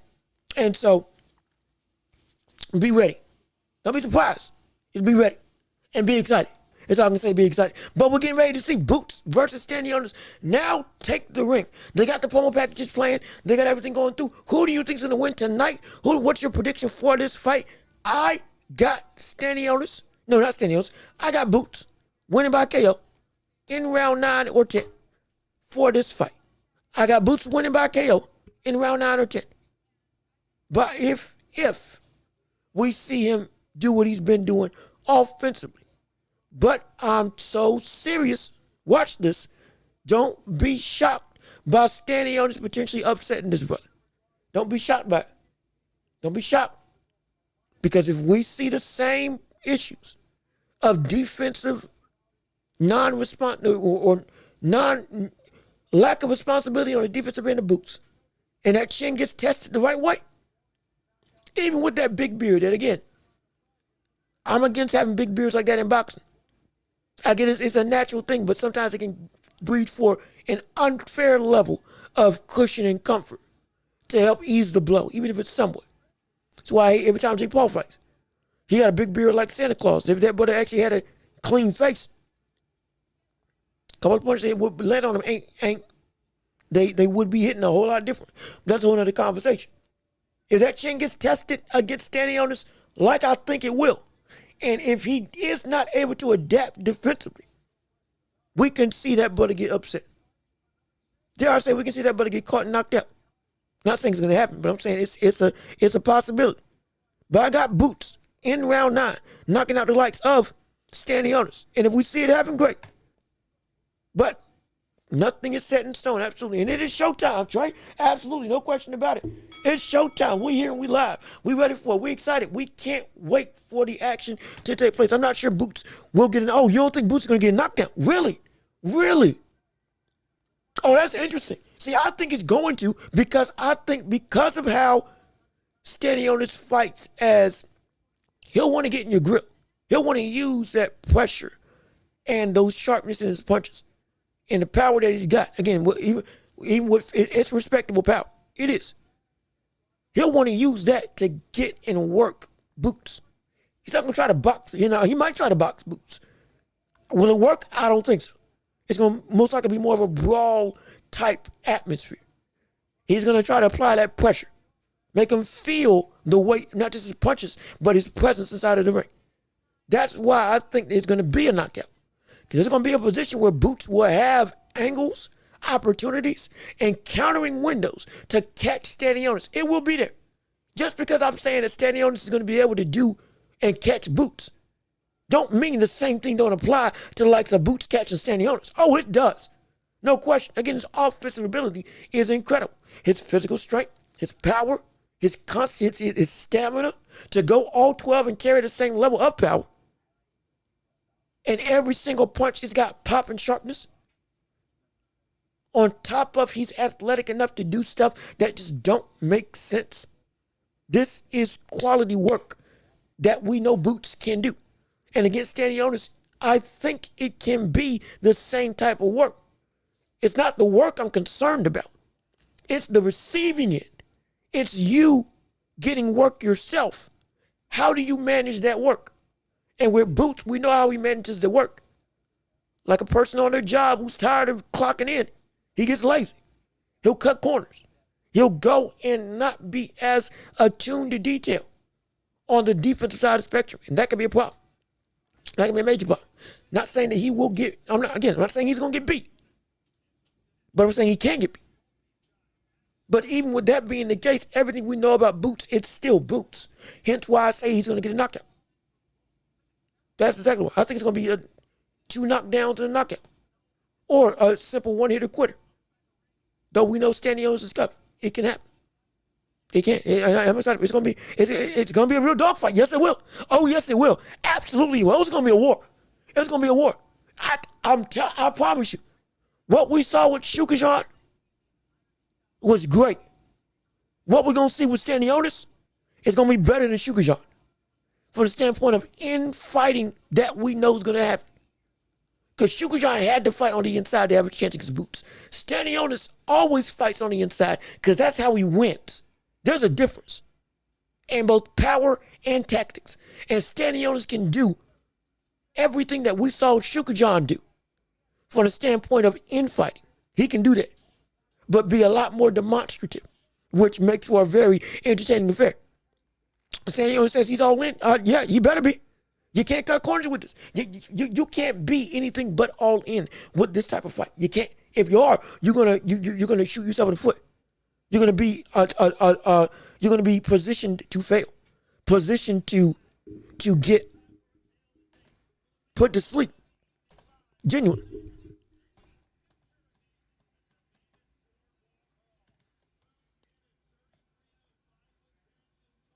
And we good. We here. We said Boots is taller. Boots weighs less, ironically enough, though we don't know what he is when he rehydrated. But regardless of which, we know good and well that this is going to be a fight that everybody's going to have their eyes on. That everybody's going to be, even the average fan, even just the casual, they're going to come through and they're going to see, hey, this is some big time. This is buddy who can't miss. A performance, and I mean a great performance here, can put this brother on the map. It can. Maybe not to the heights that we all want him to be at already. But a dominant win against Stanionis here can put Boots well and good on that track to household acclaim. At least start that big time road. Because he ain't there yet. He's still a niche from the wider boxing regime. He is known, yes, but it's a niche known. It's not as widely acclaimed. And so it's like,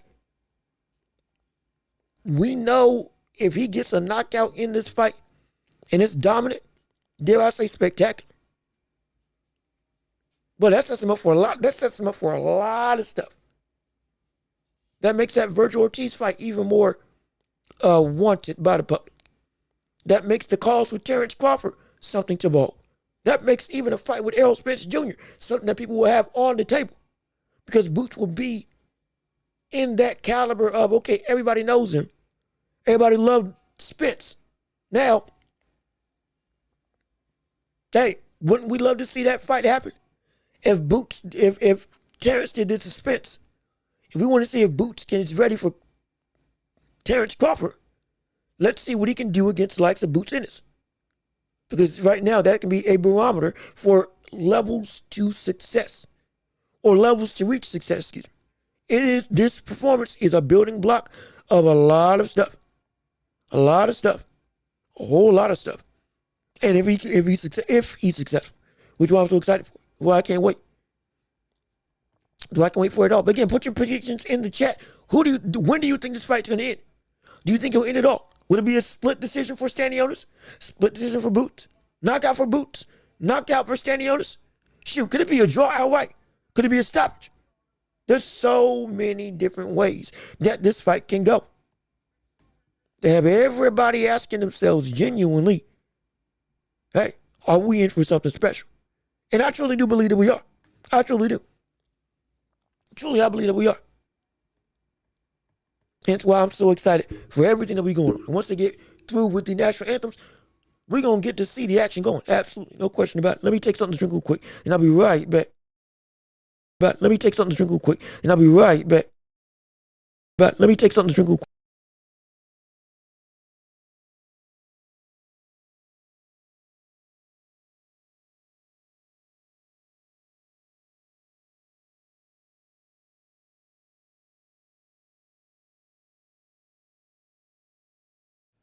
Oh, all right.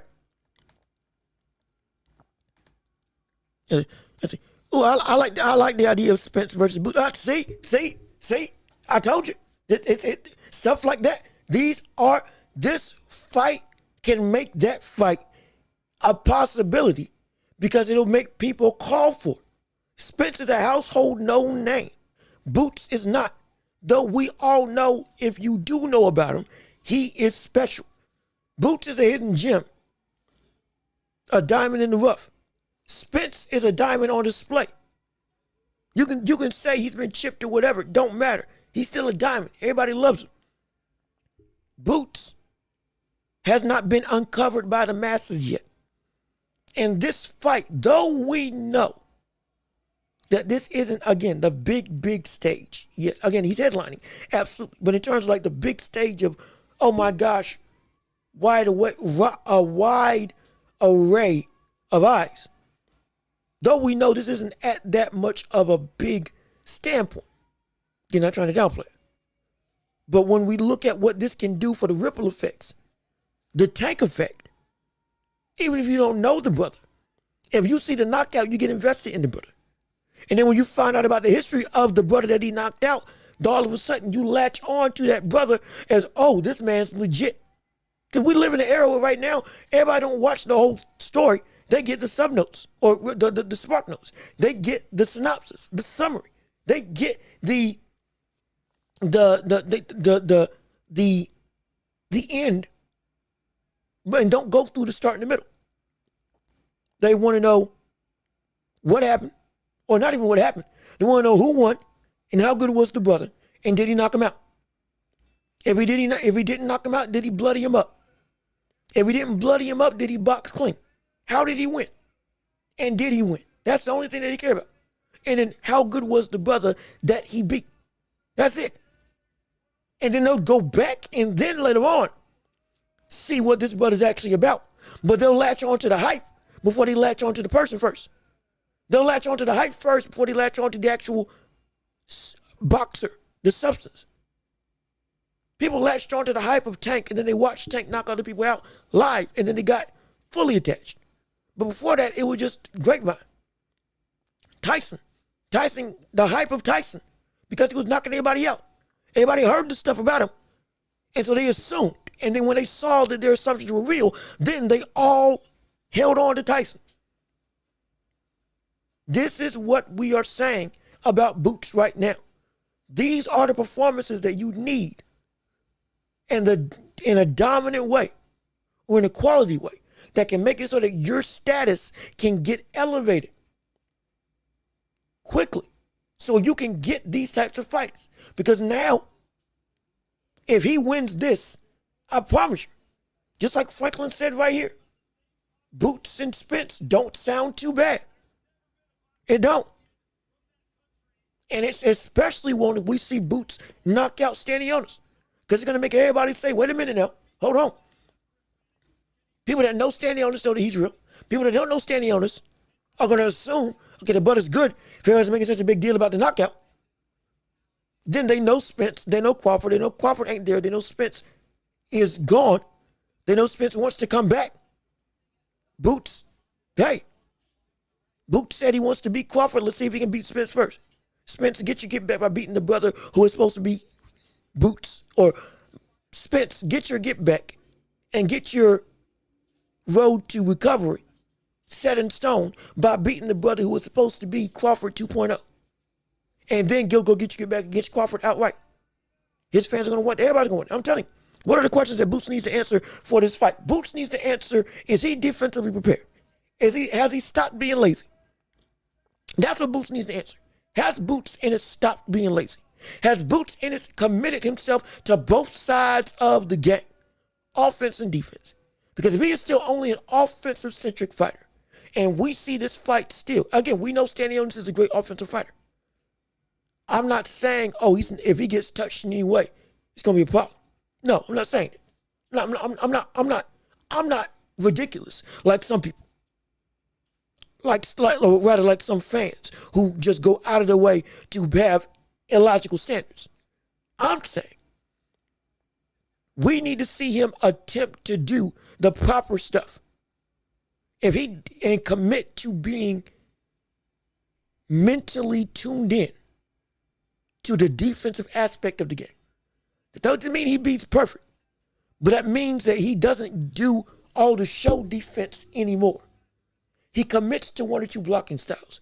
He's smarter with how he slips. He's smarter with taking damage. He understands he doesn't need to take reckless punishment, though his chin can take it. So he doesn't put himself at risk as much from the standpoint of when there's a lull in the action, you not making sure that you're safe. Only relying on turning your head to slip a punch or to negate the power of a punch rather than doing the full defensive responsible thing and blocking accordingly to where that punch is coming. When you walk in, stop eating shots that are blatantly coming at you. Don't get annoyed when the fight goes on because stuff ain't going your way like you did against Sugar Sean, like against David Avanesian. Don't get annoyed. Get better. Don't get annoyed. Make it work. Don't get annoyed. Tighten up. I don't say that disrespectfully. I'm saying that legitimately. He does that. He proves he is evolving as a fighter. He does that. He proves he's evolving as a fighter. And this is going to be the fight to show me whether or not that evolution is indeed a valid thing. Or if this is just who Boots is at this point in time. Because he can win the same way. And it'll be big, absolutely. But it won't, you can't just win. And it just be everything. With how we cover boxing, it can't just be that a win is the only thing that's good enough. It's not. It's got to be a level of growth at this stage in Boots' career with 33 fights now 34 fights on his belt. The second he sets foot in the ring, 29 KOs. If at this point in time you still haven't learned that aspect of being mentally adept, or rather mentally alert at all times defensively, that's a problem. That is a problem. That is a major problem. And I don't want that to be a problem. But we can't look and say, how is it that after this long you still haven't gotten that through your head? And you'll win. But we know there's going to come a day. We know with that type of fighting, yes, we know anybody can lose on any given day. But if we can pinpoint one reason that you will get beat, that is not good. Especially if it's because of your defensive, irresponsible nature. That is not good. That is not great. That is nothing, or that is not proper for somebody that's supposed to be seen as Roy Jones Jr. like. Because we covered Roy Jones Jr. Even Roy, with all of the instincts that he brought in, was always disciplined in his defensive responsibility. Again, rooted in fundamental soundness and then led by athleticism. The complete opposite of what we see with Naoya Inoue now in the boxing world. Led by fundamental soundness first, then athleticism second. Two sides of the same coin. Boots is like the Roy Jones Jr. side. The athleticism leads to what he does. He can do all that because he understands the fundamental nature.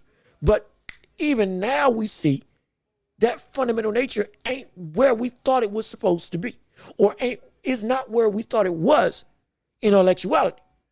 Because even against people that he should have no business getting caught with the shots that he's getting caught with, he's getting caught with shots that he doesn't need to get caught with. And so if he fixes that, that'll be great. If he doesn't, it's gonna be pop. Hey, Jaron, I'm a fan of your work. Keep up the good work. Yo, what's good? What's good? Dap, son. Thank you for tuning in. Thank you for listening. Appreciate you showing up on the stream. Absolutely. We got a great show for you. You're just in time for the main event of the evening with Boots Ennis versus Terrence Crawford. Not Boots Ennis versus Terrence Crawford. Boots Ennis versus Stanionis. You're just in time for the main event. We're excited. We can't wait to see it happen. We are here live waiting to see it. Again, mind you, depending on where you're watching, I may either be ahead or behind of you in the stream. So just be prepared for that. Hopefully I ain't spoiling nothing, and hopefully I ain't too far behind. I'm lacking what you are going to do, but regardless of what you're seeing. But regardless of which, we here. We live. It's time to go. It's time to work. Leave a like on the stream if you would, as we're here for the main event. And ladies and gentlemen, it's time to work. It's time to rumble. It's time to get everything popping. It is time for the main event of the year. Wait, hold on. Wait a minute. Hold on. Wait. Hold on. Hold on, wait a minute. Wait 1 second. Let me get it right. There we go. Hey, and now it's time for, yeah, there we go. And now it's time for the main event, the big kahuna, the biggest fight of the night that's already had a bunch of action.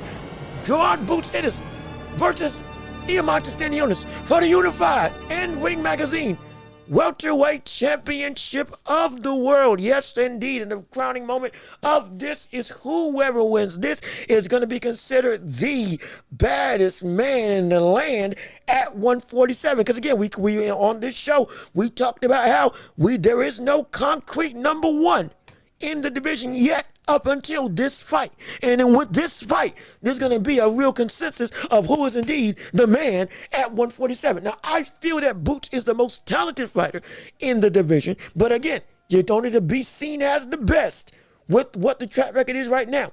And with Crawford and Spence out, you got to be who's seen as the next best guy, or at least get a unified belt and be seen as a majority holder. Completely understand.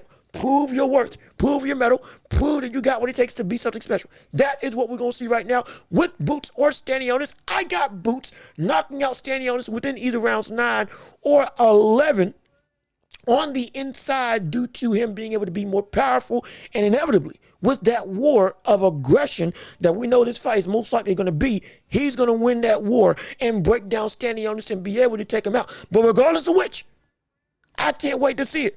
We could see Stanionis getting upset. There is no question about it. That is a bad brother. 15 fights, 9 KOs. He's got some legitimate pop. He can work on the inside. He is incredibly aggressive. He is incredibly pressure-driven. And he's tough. And he'll tag you. And he'll time you.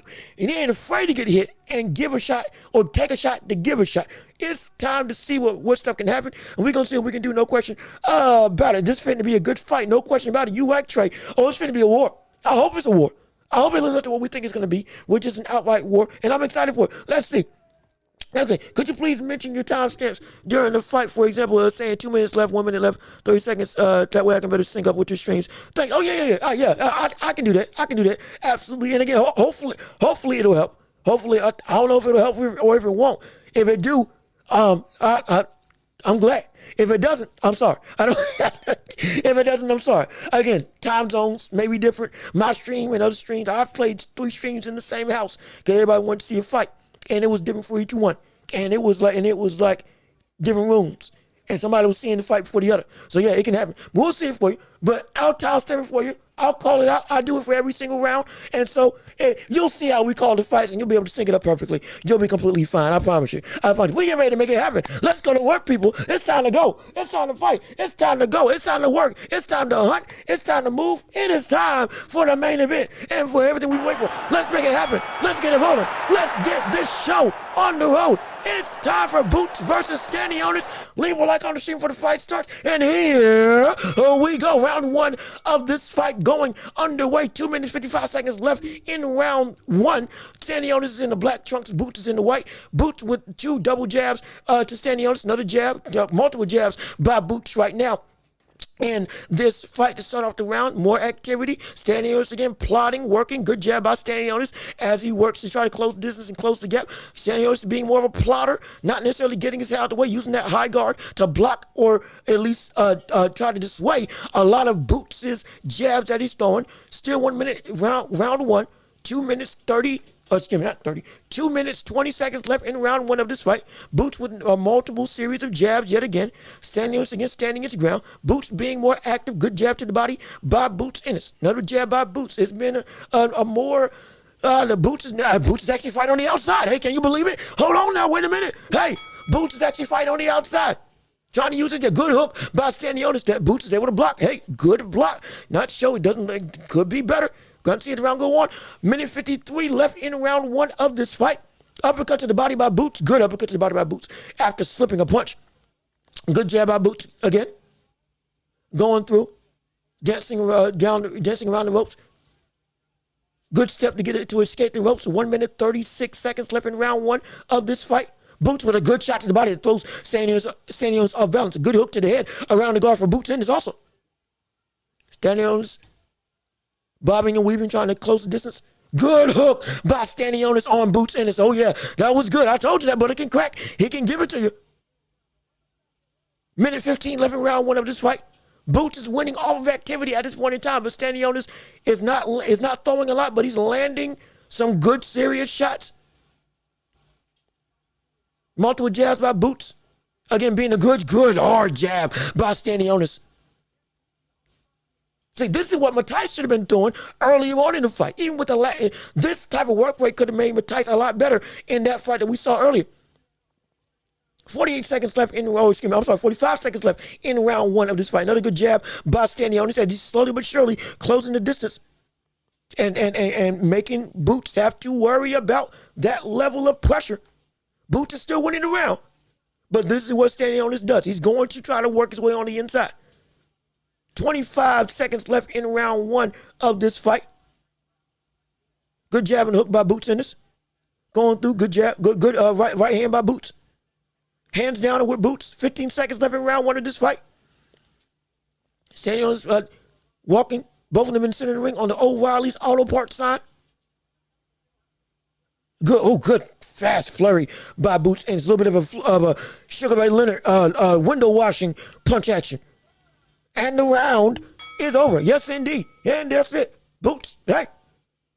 There was a semblance of better defense, but then afterwards, what happened? We got to see Boots Ennis again get caught. Now, again, it's not problematic yet, but it is still something to be on the lookout for. But Boots did win that round off of activity. But I will say, outside of that shot to the body, off of a slip by Boots Ennis, Stanionis didn't land the more impactful punches. So that is something to be concerned about. If Stanionis starts amping up that pressure, and we start to see Boots not be able to use the ring as a whole like he's been using with that jab and with his footwork, and all of a sudden gets cut off and now turns into a firefight like it did against Avanesian or Sugarjan. Now this could be something to be concerned about. Again, good hook around the guard by Boots Ennis. It is good, and it threw him off balance. Turns Stanionis.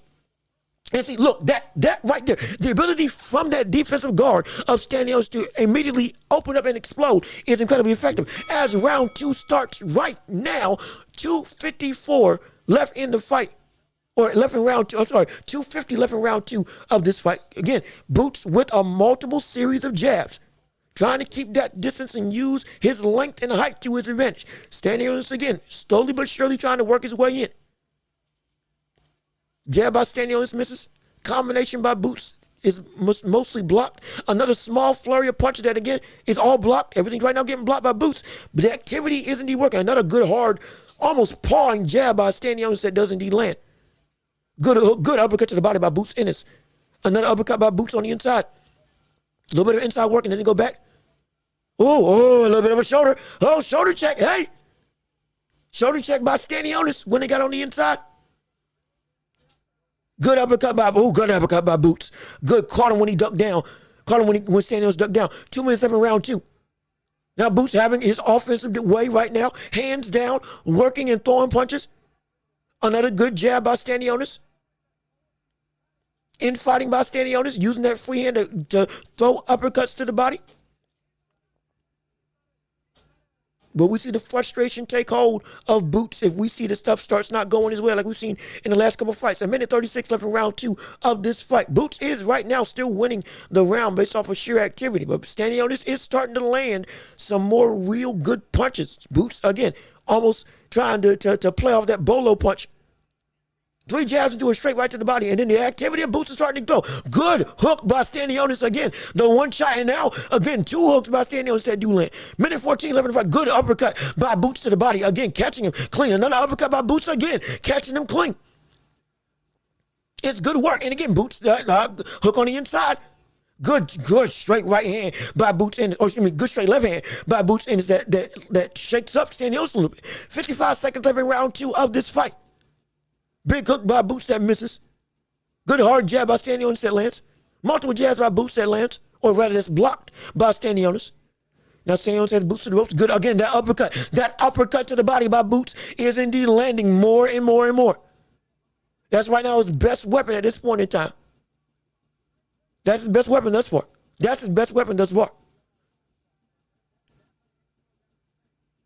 25 seconds left in round 2 of this fight. Good jab by Stanionis. Another good jab by Stanionis as they're in the center of the ring. Another good jab. Again, that jab by Stanionis, it's slow, but it's catching him. Good slip by Stanionis. Boots is probably going to look for another body shot. 10 seconds left in the round. Roughly 5 seconds left in round 2. And the round is over. Yes, indeed. And now we got to see. Let's look at what's going on. Boots is being more. He's being more deliberate in using his physical advantages. He's using his jab. He's pawing at Stanionis all the time. Even if it's not something that's landing flush, it is something that makes Stanionis have to try to work around. It make the infighter have to work to get on the inside. You don't just open your door and let anybody in your house. You put locks on it. You make them have to work. You put a gate around it. You put a dog in the middle of that gate to make it so that somebody can't get through. You put things in place to make somebody have to work to reach you. That's what Boots is doing right now. And then when he does get on the inside, he's got his shotgun ready to throw. And that shotgun right now, or rather, that shotgun right now is that uppercut to the body, consistently landing on that opening downstairs on Stanionis. Look at that. Great slip on Stanionis. Getting out the way into landing that uppercut. It's quality work, I'm telling you. And now round 3 continues. Round 3 starts right now. This is for the IBF and WBA championship and the Ring Magazine belts. So essentially 3 belts are on the line. 2 minutes, 45 seconds left in round 3 thus far. Boots right now is winning on my scorecard 2 rounds to 0. Another good jab by Stanionis. Double jab by Boots Ennis. Another jab by Boots Ennis. Good leaping jab by Stanionis that lands on Boots. Good hard jab by Stanionis that kind of pushes him. A good hook by Stanionis and now ducking down, almost like a little bit of a anybody watch Hajime Hippo, but kind of like Hippo ducking down, shelling up, and then a little bit of Eastside Cruz actually. Excuse me, shelling up and then exploding with the hook upstairs. Almost tries to land it again on the likes of Boots Ennis. 2:05 left in round 3. Hook to the body misses by Stanionis, but that can be one of the deliberate goals. Boots goes to the body, but it's blocked. Stanionis now trying to be more aggressive with this jab, and he's now really worked. Good hook by Stanionis. Good hook that catches Boots Ennis. He's shaking it off, but again, we've seen this story before. I'm telling you. Another good straight right by Stanionis, uppercut by Boots. Straight, there's Boots now. Hold on. Okay, it's a slip. Okay, 135 in round 3. Boots slips. Excuse me, not a knockdown. Boots slips. Good jab by Stanionis. See, now the offensive work is starting to work by Stanionis. Another good jab by Stanionis. Right now, this is Stanionis' best round. This is the infighting that I was saying Shukajan wasn't able to do. Now, almost. Gosh, he almost landed that straight right on Boots. Minute 10 left in round 3 of this fight right now. The pressure starting to.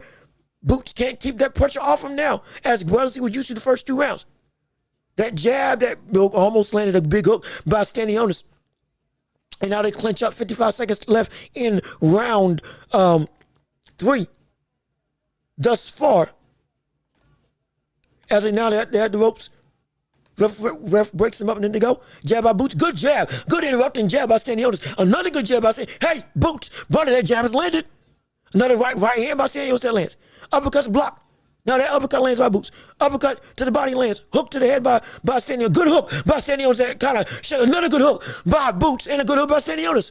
They both trade hooks. But I think Stanionis got the worst of it. Stanionis is rocked a little bit. Boots is now going in for the kill. Stanionis is rocked. He's rocked a little. And now Stanionis pushed back on the pressure. Another good jab by Stanionis. Ennis missing with the hook. 10 seconds left in round 3. As a pawn with jabs. Boots misses the hook. Good jab by Stanionis and it interrupts and then round is over. Woo! Boy, I told you. Hey. Did we not warn you that this can happen? This is what we've been waiting on. From the standpoint of Boots now. The pressure's starting to get to him from the forward momentum of Stanionis. And that jab that Boots has been getting hit with, he's not adapting. Stanionis' best weapon has been the jab. Shoot, you can argue if depending on how the judges value those last couple seconds when Stanionis did get rocked, that jab and the hook by Stanionis may have been the thing to win him that round, potentially. I might just have to give him that round, even though we know Stanionis got rocked for the majority of that round. Stanionis was getting the better of the work, and he got caught with a forearm on the side of the head. So should that be counted? It was a hook. A hook lands. Boots lands a hook of his own, and then it shakes him. Yeah. So it's. I'm telling you, this is a good fight. As we go into round 4 of this fight, 2:45 left in the round, at least on my screen. Uppercut to the body by Boots Ennis. Hook that misses by Boots Ennis. Stanionis ducks. Good jab by Stanionis. Good slips by Stanionis also. Going through, ducking down Boots with a great 1-2. Hook to the body and hook to the head by Stanionis. Hook to the head lands. Big hook to the head that lands for both fighters. Uppercut to the body by Stanionis. Shakes him up a little bit. Jab to the head, misses. Another jab misses by Stanionis. Good subtle punch placement. They both clinch up. As we're working through, 2 minutes, 5 seconds left in round 4. Leaping hook by Stanionis, misses. Jabs by Boots is blocked. Boots posturing, sitting, centering. Boots tries to land the uppercut, but it's blocked by Stanionis. Good hook by Boots, though. And now he's dancing in the middle of the ring, trying to showboat. Showtime is what Boots is trying to show.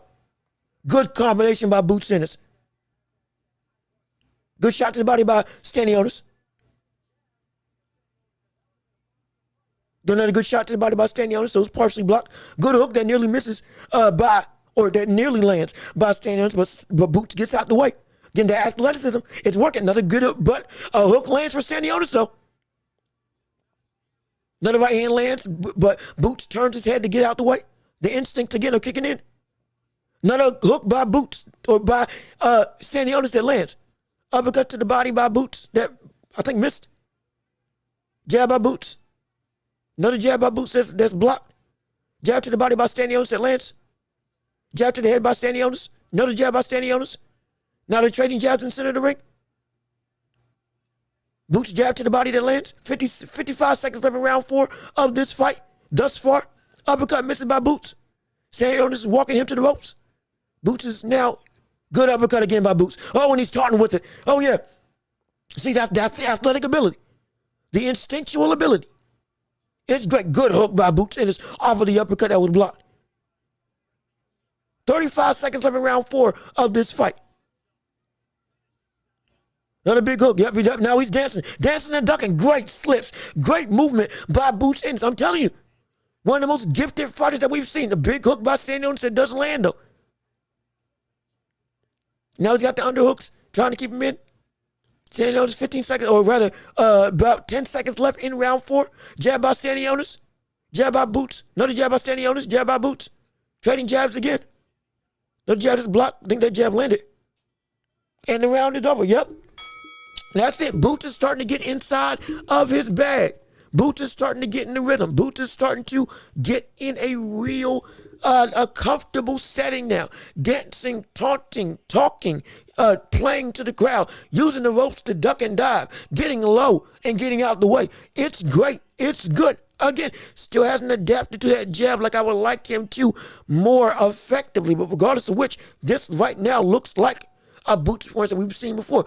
Stanionis is a little bit bruised up. Not cut, but bruised up. The offense of Boots is starting to take its toll. The punishment is starting to take its toll. That's the price you pay when you don't move your head as much, or rather you get outclassed offensively by somebody like Boots when you're in your own process of trying to get on the inside. So what can Stanionis do to overcome that obstacle? We're going to have to wait and see. But Boots right now, this is looking like a good performance thus far. As we go into round 5 of this fight. As we're looking and walking through, again, the 3 belts on the line, the Ring Magazine, IBF, and WBA. Most likely whoever wins this is going to be seen as the best fighter at 147 outright. The king of the division. Most likely it's going to be widely acclaimed depending on who wins this fight. As we go through 2 minutes, 33 seconds left in round 5 of this fight. Boots, again, jabbing to the body. Again, using that jab greatly as a defensive tool and as a weapon to use and set up offense. Slipping and moving in the corner. Point, good double hooks to the body by Stanionis. Stanionis going downstairs. You know, he's clinching, holding on, trying to be a bull in the china shop. Ref finally breaks it up as they go through jab by Boots. Again, it does look easy. It looks easy for him operating inside of the ring. This is a good opponent. It's, oh gosh, he better just try to do a Euro. Oh, he tried to do that slow motion stuff that he did against Villa. Nearly pulled it off too. Oh, good shot by Stanionis. Then another big right hand by Stanionis that lands. I tell you, Stanionis is not a brother to be messed with. Another right hand by Stanionis that lands. They trade a good jab by Stanionis. Uppercut by Boots. Another hook to the head by Boots around the guard of Stanionis.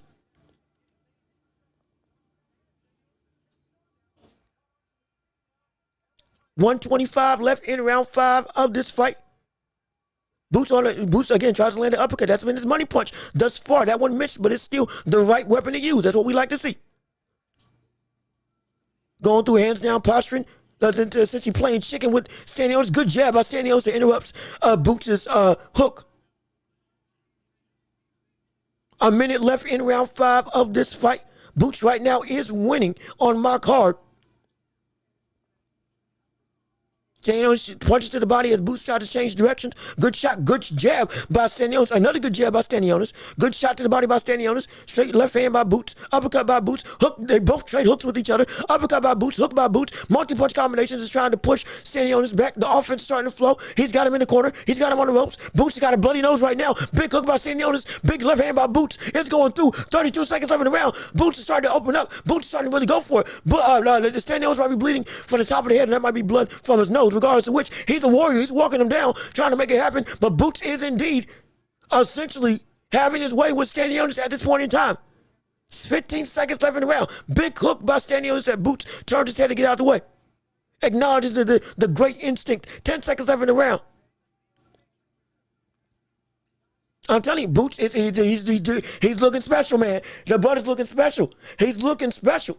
He's looking special, absolutely. It's looking great. And you know what? You know what it is? Boots, I said this earlier as round 5 ends. I said this earlier on past episodes. Boots, or rather, excuse me, I said this earlier on, I think 2 episodes ago. When it comes to Boots, I asked, maybe Boots is a fighter that fights up to the level of his opponents. Where, similar to Salvador Sanchez, like Mike Tyson said about Salvador Sanchez, if you were an average fighter, you're most likely going the distance. But if you are a great fighter, you're not seeing the end of the bell if you are going up against Salvador Sanchez. And so now, it's like he looks like he's elevating his game to the level that his opponent is fighting it.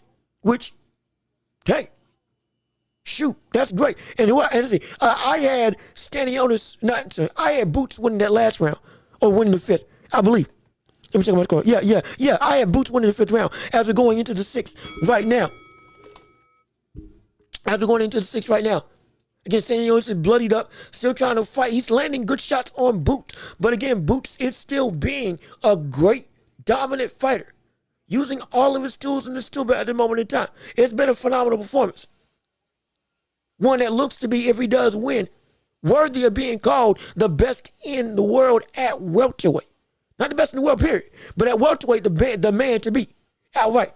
Good. Oh, gosh. Good trade by Stanionis, who catches Boots clean. But I tell you, that chin of Boots, it's good. That chin of Boots is great. It is great.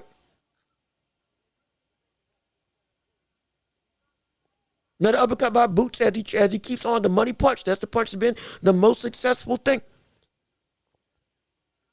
As we go through, jab by Boots, jab by Stanionis. None of them land. Boots posturing on the corner. Big, fast 3-punch combination. Good hook by Boots Ennis. Looking like he's just having fun in there right now with Stanionis. Slipping and moving, punching and getting out the way. Great work. It's great work. It's great, beautiful work by Boots Ennis right now. Good left hand by Boots Ennis. Hook misses by Stanionis. Boots he's starting to get it now. He's starting to get a little more control. He's starting to get the range and the timing of Stanionis. 123 left in round 6 of this fight. Another jab by Stanionis that lands. Right hand by Stanionis is blocked. Uppercut misses by Boots Ennis. Big hook that Boots gets out the way of. Jab to the body and jab to the head. That's good. Going through good uppercut by Boots Ennis. Hook misses by Boots Ennis. Now Boots is starting to be on the front foot now. Instead of Boots walking backwards, now he's fighting on the front foot. Good hook, good block by Boots Ennis. Good jab lands by Stanionis. Good hook to the head, hook to the body. Uppercut by Boots. Stanionis again bleeding from the nose. Good body shot by Boots Ennis. Good double hooks by Boots Ennis. 37 seconds left in round 6. Oh, Stanionis is hurt. Stanionis is hurt. Stanionis is down. Oh, Stanionis is down. He's down. The body work got to him. Stanionis is down. Round 6, 27 seconds left in the fight, or 11 round 6 of this fight. Going in, Stanionis got rocked to the body. It was a flurry that started it. And now Boots may go for the kill, or he may let him survive. 15 seconds left in round 6. Uppercut by Boots Ennis misses. Hook by Boots Ennis misses. Jab to the body by Boots Ennis. Jab to the head by Stanionis. Big hook by Stanionis that is blocked. Good hook. Oh, good hook on the inside. Good shot to the body by Boots Ennis that knocks him off balance. I think the legs got tied up and also the power also. It's good. It's good. This is a good fight. This is a good fight. Boots got a knockdown on the likes of Stanionis with shots to the body. Oh, yeah. It's working. It's coming through. The offense looks great. The defense, even though it's getting caught with the jab and not doing anything about the jab, which I do not like. That is still, irregardless of which, everything is going in Boots' favor. The defensive responsibility is there. It's a lot better than what I've seen in the past. Yes, he's getting caught with big shots from a good offensive fighter, but his, on the whole, ability and willingness. Only way, it's over. It's done. It's done. Oh, shoot, it's over. It's done. They waved it off. It's over. It's finished. I'm so serious. Ladies and gentlemen, Boots is your new WBA, IBF, and Ring Magazine welterweight champion of the world. They called it off. They waved it off. Their corner waved off the fight for Stanionis after the knockdown to the body. Boots is officially the baddest man in the land at 147. There's no question. There's no debate. There's no concern. There's no qualms. This man, Jaron Boots Ennis, is officially the man to be at 147 pounds and is the new unified and lineal welterweight champion of the world in a phenomenal fight, in a great action-packed display. And Boots, again, Stanionis had heart. Stanionis would have came out, but his corner stopped it. And it's because the punishment that he was getting and landing was getting worse and worse as time went on. And Boots had figured out not only the distance, but the ability to get away from the punches of Stanionis and be able to use his power, use his timing, use his precision, use his athleticism to consistently break down the likes of Boots, or the likes of Stanionis. And Stanionis, that brother, I never thought he would get stopped that early. But again, Boots, the man's bad. The man's bad. He's a bad man. He's a different breed. I am telling you. He's a bad brother. And this man there's a reason why everybody wanted to see him and Terrence Crawford fight against each other. There's a reason why this man is seen as one of the best talents in the world.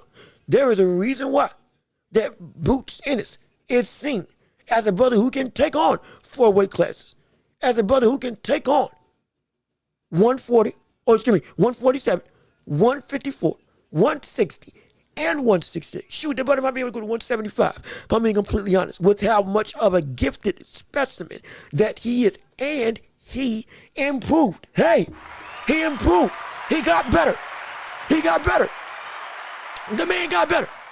When he actually did commit to being defensively responsible, the brother was great.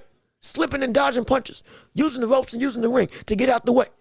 The only thing that he wasn't doing was getting away from the jab of Stanionis, which was indeed interrupting some of the offense that Boots was doing. But outside of the jab, once Boots really started to lock in, he was cutting off the hooks. He was getting out the way of the hooks. Made it so that Stanionis wasn't able to track him and never was able to be cornered consistently unless he wanted to be cornered. Always landing the perfect punch to be able to counter whatever offensive Stanionis was throwing his way, which was the uppercut both to the body and to the head with that power left hand. It was an outright incredible display. Utterly phenomenal. Spectacular. No words go well, words can't describe the type of performance it was, because it was absolutely stupendous. It was great. Just outright great. And it is exactly what I expect to happen for somebody on the caliber of Boots Ennis. This is a fight that what should have been his toughest test, and is indeed his toughest test, he made it look easy. And that's phenomenal. That's incredible. And as they're announcing the fight right now, this is what we want. This is what we need from Boots. Keep on elevating like this. Again, the only thing that I don't like about Boots is the fact that there are, again, it was better, a lot better in this fight. Still a little bit there. That if he doesn't feel that there's a threat, he'll let stuff get by. If he doesn't feel that there's a threat to him, he'll let stuff get by. He'll let stuff happen. He'll let stuff touch him when he feels that there's no threat to him. I don't like that aspect from that standpoint. But in terms of production, what he did, great. No qualms. No question. I ain't got an issue. This is phenomenal. Because, trust me, like I said earlier on in past episodes, Boots Ennis is a fighter that fights up to the level of who his opponents are. Like he did against Stanionis. This was a lot better than what he looked like against David Avanesian. This was a lot better than what he looked like against Sugar John. Leagues better. Leagues better. Now, also, I think Sugar John had faster hands than the likes of Stanionis, but Stanionis as a puncher and as an aggressive fighter is a better fighter from that standpoint. And he made him look easy, which, yes, this is great. Now, let's see if he keeps his word. The only reason why he said he was going to stay, he's moving up to one, or he was to unify the division. So, in fact, let me turn my TV up so I can make sure I hear what he says real quick. I'll be right back.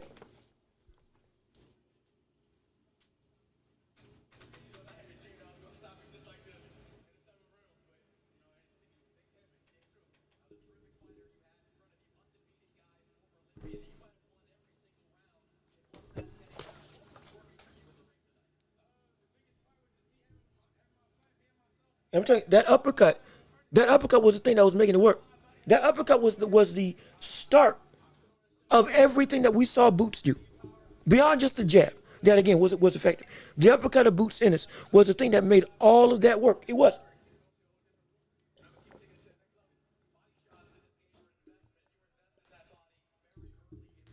The it's not just the punch plate, but the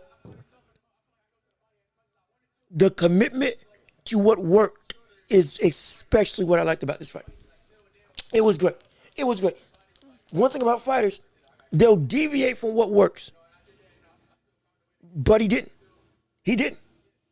He didn't go away from the well. He kept drawing from what was indeed the thing that got him to the dance. He kept drawing from that uppercut. He kept drawing from that jab. He kept drawing from timing and countering Stanionis when he would come on the inside with that uppercut to the body and to the head. He would punch around the guard and then would do it again. He would continue to keep his alertness from the standpoint of my best defense in this fight is my offense, and stopping him by punching and beating him to the punch, which is great. And I'm trying to listen to what he has to say.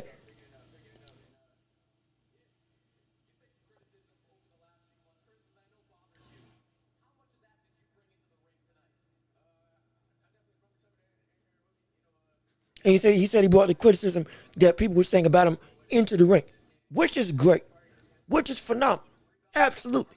But regardless of which, hold on.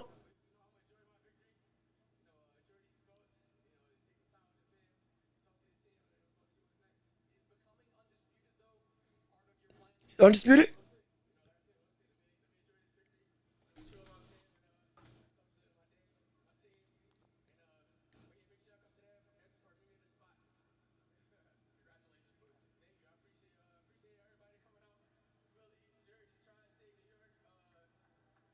Okay, yeah. So he's so keep everything on the wraps about whether or not he's going undisputed or not. I really do hope that he's going for undisputed like he said he wanted to do. Really. Like he said he wanted to do as to why he stayed at 154 or at 147. Because if not, brother, you still got work to do. I want to see the work happen. And with Boots, he can do it. I mean, that was great. In fact, does that put him, does this put him in that pound for pound conversation? I gotta think about that. Hold on. Well, I gotta think. Does this, shoot. Dang. No, I don't think this puts him there yet. This don't put him there yet. This don't put him. As a talent, yeah. He's one of the best 5, pound for pound, he's one of the best 5 talents that boxing has to offer. No question. But on the pound for pound list, I don't think he deserves to be there yet. I don't think he deserves to be there yet. Not yet. Not yet. Not there yet. He's still, again, he's working his way up. He can get there, no question. If he becomes undisputed, or let's say moves up to 154 and fights Virgil Ortiz and beats him, hey, now we can have that conversation. No question. But as of right now, I think he's still outside of the pound for pound list. But it ain't far off. It ain't far. It ain't far at all. And if he keeps this up, I'm telling you, he's going to get there. He's going to get there. It's going to be spectacular. It's going to be flawless. Flawless for this. But the world right now is his oyster. And after this fight, after this performance, I don't know if Brian Norman Jr. can beat this brother. I don't think he can. After this, I don't think Brian Norman Jr. can beat him. And Brian Norman Jr. is great. Absolutely. He's phenomenal. I don't think he's beating that. And and this is not taking anything away. But what Boots showed me on this night showed me that against Brian Norman Jr., I don't think that he can beat him. In terms of, I don't think Norman can beat Ennis. I think Ennis will knock out Brian Norman. I think he'll knock him out. I'm almost assured after this, he knock him out. He knock him out. I think after this, honestly, from what I saw in this fight, and again, hopefully he's more active, but from what I saw in this fight, I have him beaten, I think, just about everybody at 147. He's knocking out Barrios. He's knocking out Ramos. He knocked out Stanionis. Stallion or Stan Leon, he's knocking him out. Everybody, 1 through 10, I think he's knocking out at the division because it's like, shoot, at 154, I'm not gonna lie, at 154, but I think he knocks out Tim Tszyu. I think he knocks out them at minimum. I think he knocks out Tim Tszyu at 154. I think he knocks out probably at least the top between positions 10, 9, and 8. He knocks them out. Again, looking at the Transatlantic Boxing Council and their ranking of divisions, going through the various divisions that could happen based on what Boots might do. I don't know who he doesn't beat at 147. And I don't know who can beat him at 154. Because I don't think Tszyu beats him. I don't think Ramos beats him. Madramov's going to make it tough on him. I don't think Madrimov beats him. I don't. Madramov's going to make it he's going to make it a nightmare for Boots from the standpoint of trying to figure that. Because if you thought, if you can use your feet, like Shukajan was the most frustrating fight that Boots has had. This was his toughest opponent, absolutely, from the standpoint of ability, talent, power, everything all rolled into one. But from a technical boxing acumen, Shukajan was probably the best opponent Boots has faced as just a pure boxer. And Shukajan, both instances, gave him a lot of work to have to work through. He did. And when it came to if he fights against Madrimov at 154, I can imagine that would be his toughest fight. outright if he at 154 from the standpoint of just trying to figure him out. Because of, again, just the stylistic stuff. It's hard to figure out for anybody. It was even hard for Virgil Ortiz. It was hard for Terrence Crawford to figure out. And we know what Terrence Crawford is. And so, but outside of that, outside of Virgil Ortiz, Boachuk, Madrimov, Crawford, Boots is knocking out Sebastian Fundora if he fights against him. And Backrang, so in no particular order, outside of Backrang, Crawford, Virgil Ortiz Jr., Boachuk, and Israel Madrimov, I don't know who he doesn't beat at 154 and at 147. I don't. Wherever he goes, I don't know who he doesn't beat. Those names I named were the people that I can see would give him the most trouble and or would beat him. But outside of that, I don't know who at 147 and 154 can beat this brother. This man, he's special. He's special. Oh, he's special. And I'm telling you, Brian Norman right now looks to be the most immediate thing that people want to see and that we can see happen. And he's a belt holder. So again, further unify. Go that road to undisputed. Absolutely. Yeah, it's a big fight that people would want to see and play for. We love that. Absolutely. And he's active because he just fought recently. Now, with Boots, hopefully that fight gets made this year. I don't want to wait next year. I don't want to wait a long time. I don't want to wait consistently having long layoffs for Boots to get. I want to see it as soon as I can. Because if Boots is indeed not the best, if this isn't even the best Boots that we can see at 147, and he can only get better once he moves up in division, then I want to see that brother move up sooner rather than later. So handle your business now. But already now, I see that nobody, and I don't think anybody, outside of Brian Norman gives him trouble at 147. And he cleans everybody out at 147, based on what I saw with this. And at 154, outside of, again, the names I named, with Murtaza Ali, Boachuk, Virgil Ortiz, Terrence Crawford, and Israel Madrimov, I don't see anybody else at 154 beating this man. It's a problem. He's a problem.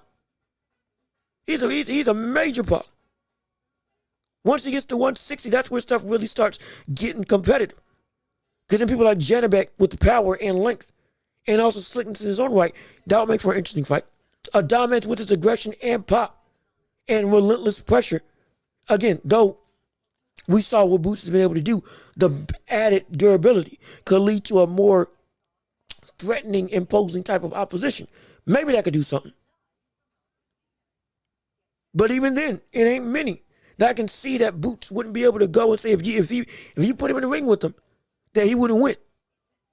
He's a special. I'm telling you, this brother's special. The cat's special.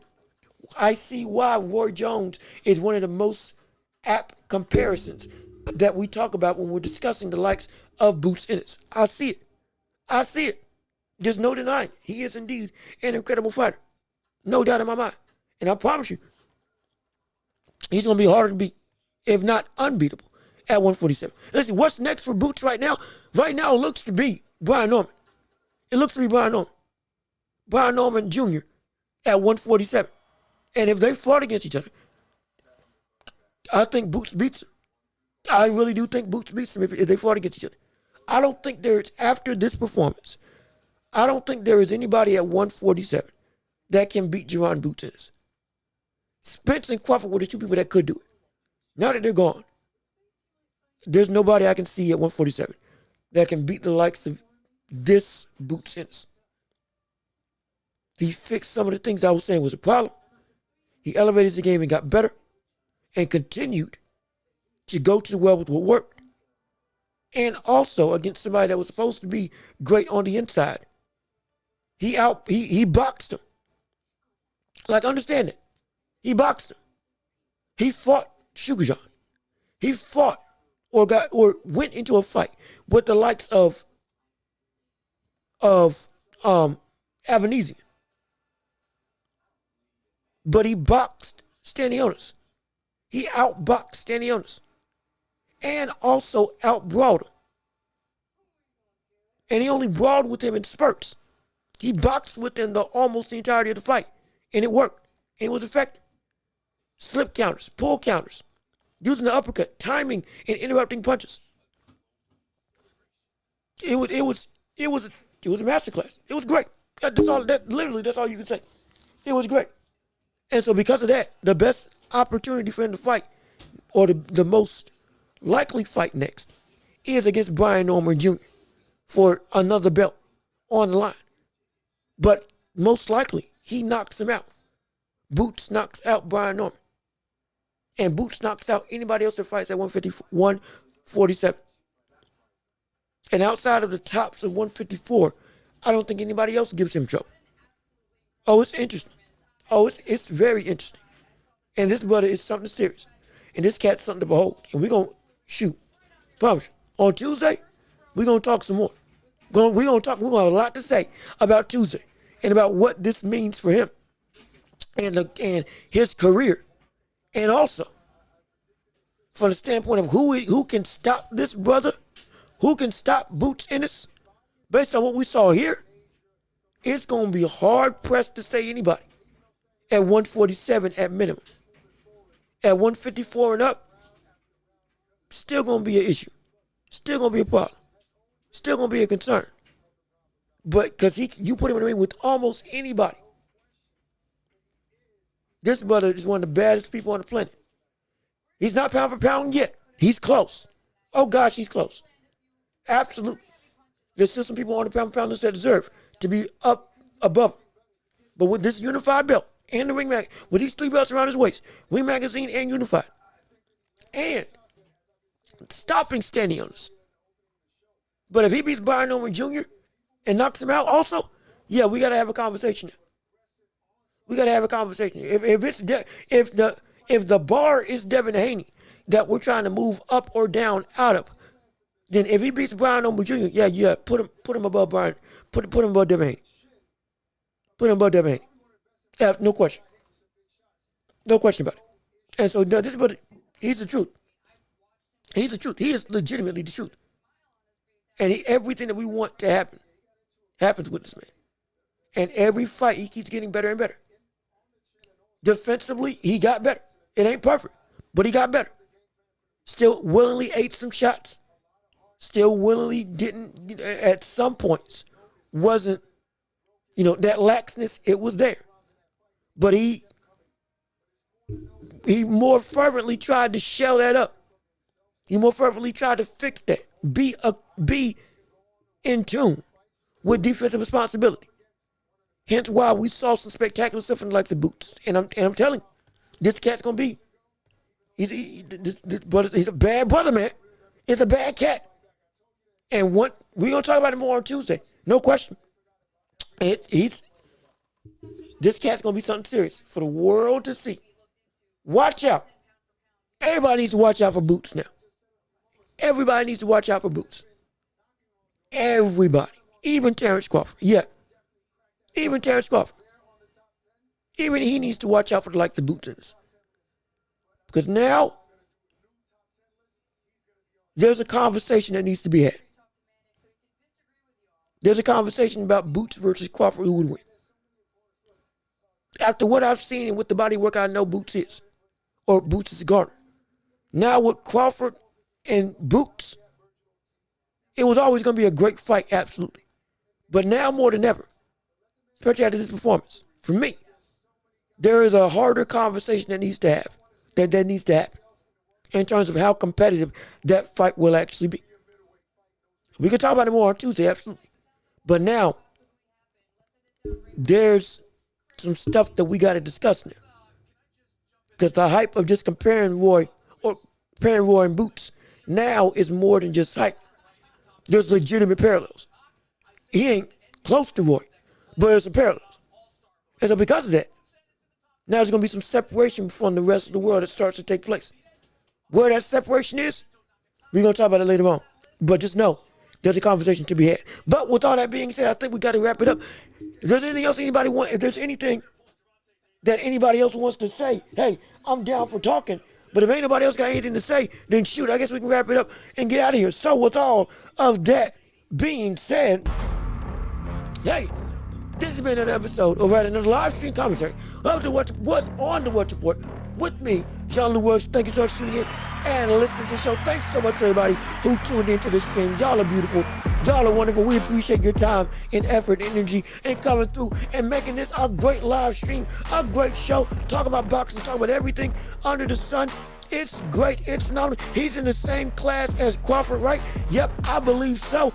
I really do. And we're going to talk about it more on Tuesday now about where exactly that class is and how competitive that fight is going to be. More conversation about the world array of talent surrounding Boots Ennis, his competitiveness across divisions. All of that more is going to be talked about on Tuesday. But I've been John Luke. Y'all have been wonderful. This has been a great live stream. Boots is now unified and lineal champ. The world is his oyster, and we're all living in it. I've been John Luke. Peace and love. Be safe. Be blessed. We good. And we out of here. We about to go. But let's see. Crawford versus Canelo is not official. Right now, it is not official from the standpoint of it is not Boots and, well, no, it's been agreed upon. It's been agreed upon. And Canelo, or it's, no, actually, no, it is confirmed. It is confirmed. It is official. It is official, excuse me. Before I leave, let me go do this. Yeah, it is official. It is official. Because Crawford is on that 5-fight deal. That 5-fight deal that Canelo has with Turkey Al-Sheikh that he signed a couple of months ago. Part of that deal is you fight William Scroll, and then you fight, I think, 3 or 4 more times in Saudi Arabia, and then 1 time in the States. That 1 time in the States is Terrence Crawford. Terrence Crawford, again, is signed and working with Turkey. Is not taking any other fight because he is fighting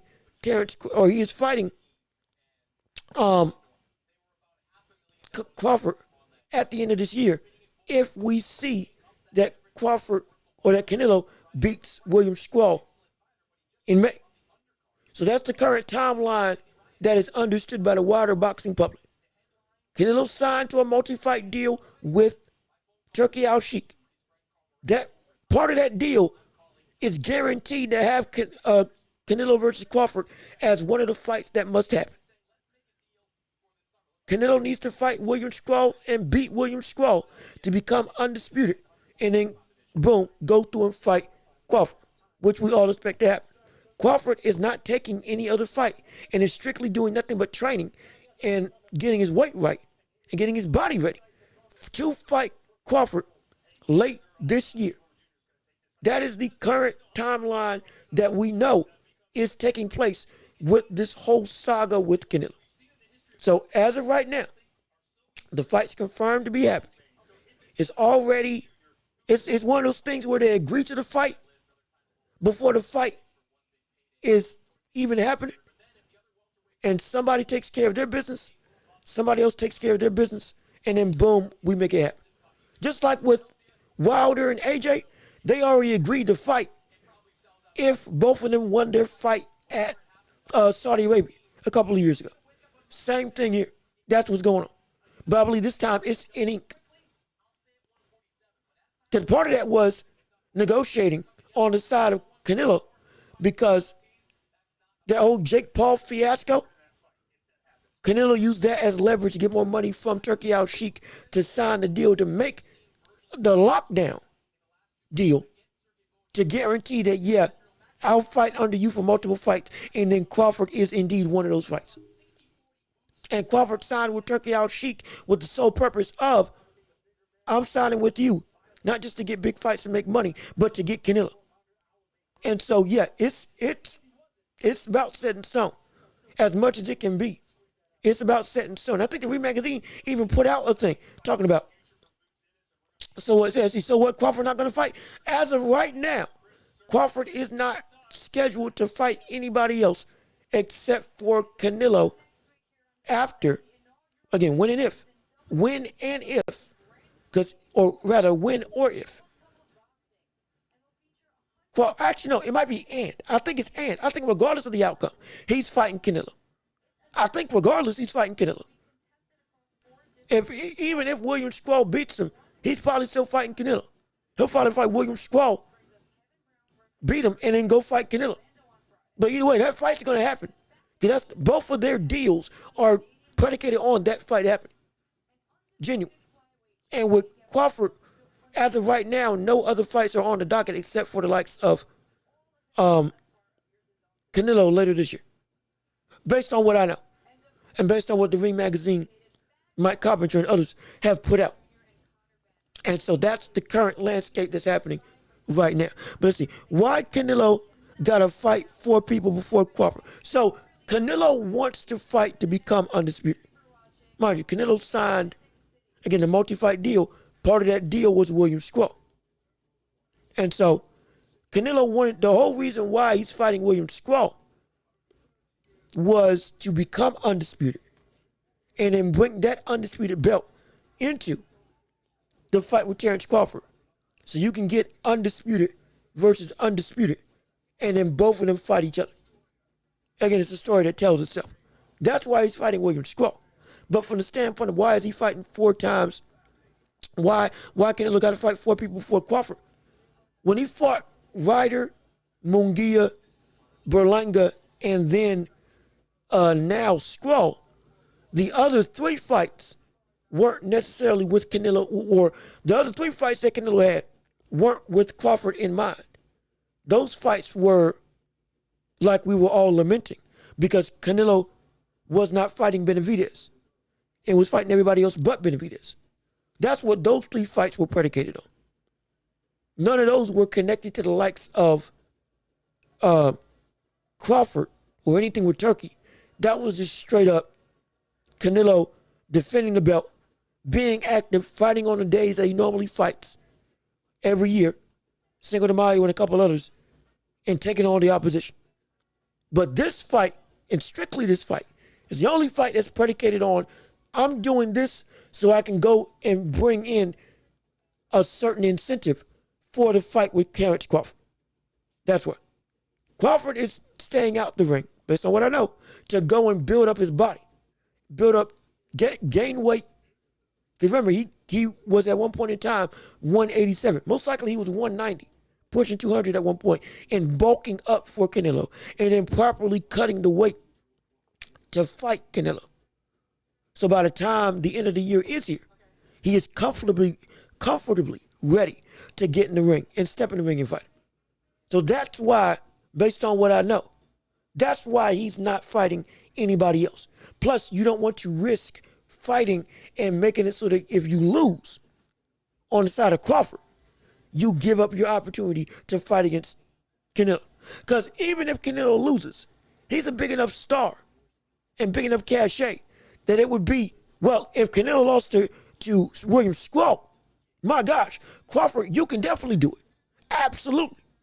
Maybe this isn't as big of a feat as we may have thought from the standpoint of it's almost impossible for you to be able to do it. Oh, shoot. Yeah, get in the ring. Make it happen. And so Crawford wouldn't lose, while Canelo would lose something. Crawford wouldn't lose anything. And even Canelo losing something is still bigger than most people in boxing. So that fight would still be advantageous. But if Crawford fought again and lost, he loses the Canelo fight outright. He does. If Crawford loses any fight, he loses the Canelo fight outright. There's no coming back. There's none. If he loses one fight in lieu of fighting Terrence Crawford, he's done. Because the star power is different. The cachet is not the same. Though both fighters are all-time great. It may not, I'm not saying it's right or wrong. That's the reality of the situation. If Crawford loses a fight at any point before fighting Canelo, he loses the fight with Canelo. The biggest reason why he got with Canelo or got to be in the ranks with Canelo was because he was able to go in and beat Spence, another insurmountable thing. But if he had lost that fight with Spence, there's no shot at him fighting Canelo. None whatsoever. None. That would never happen.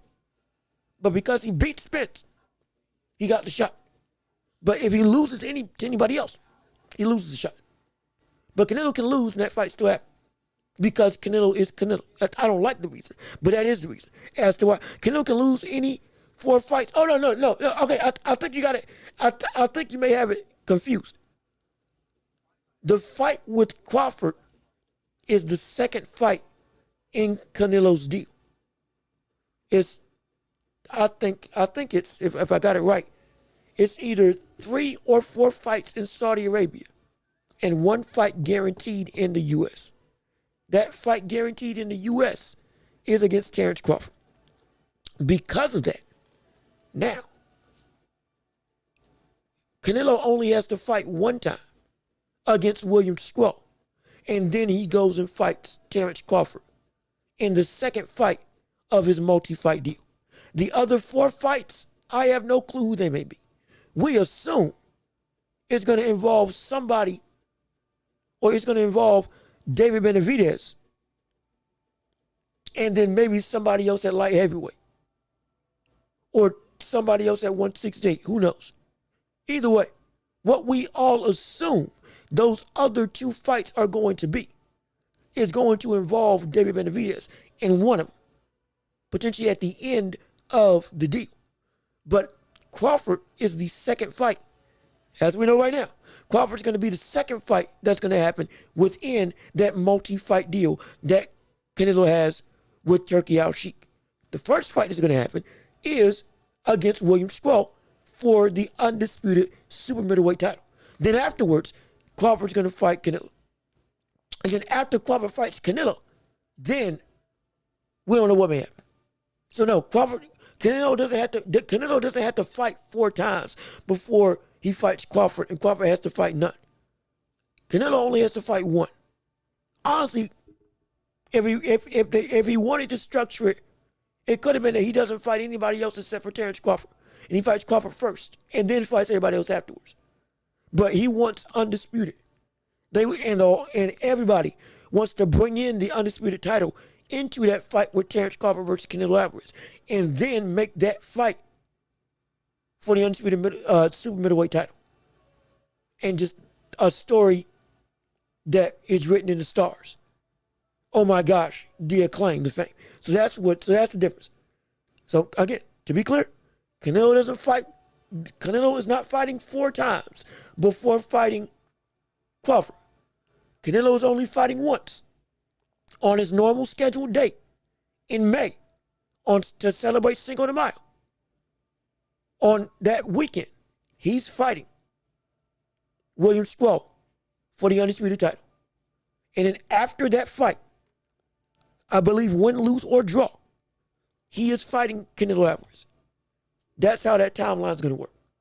And in that multi-fight deal, what we assume at the end of that deal waits David Benavidez for the ultimate all-Mexican war and one of the biggest fights of this generation that will define a generation.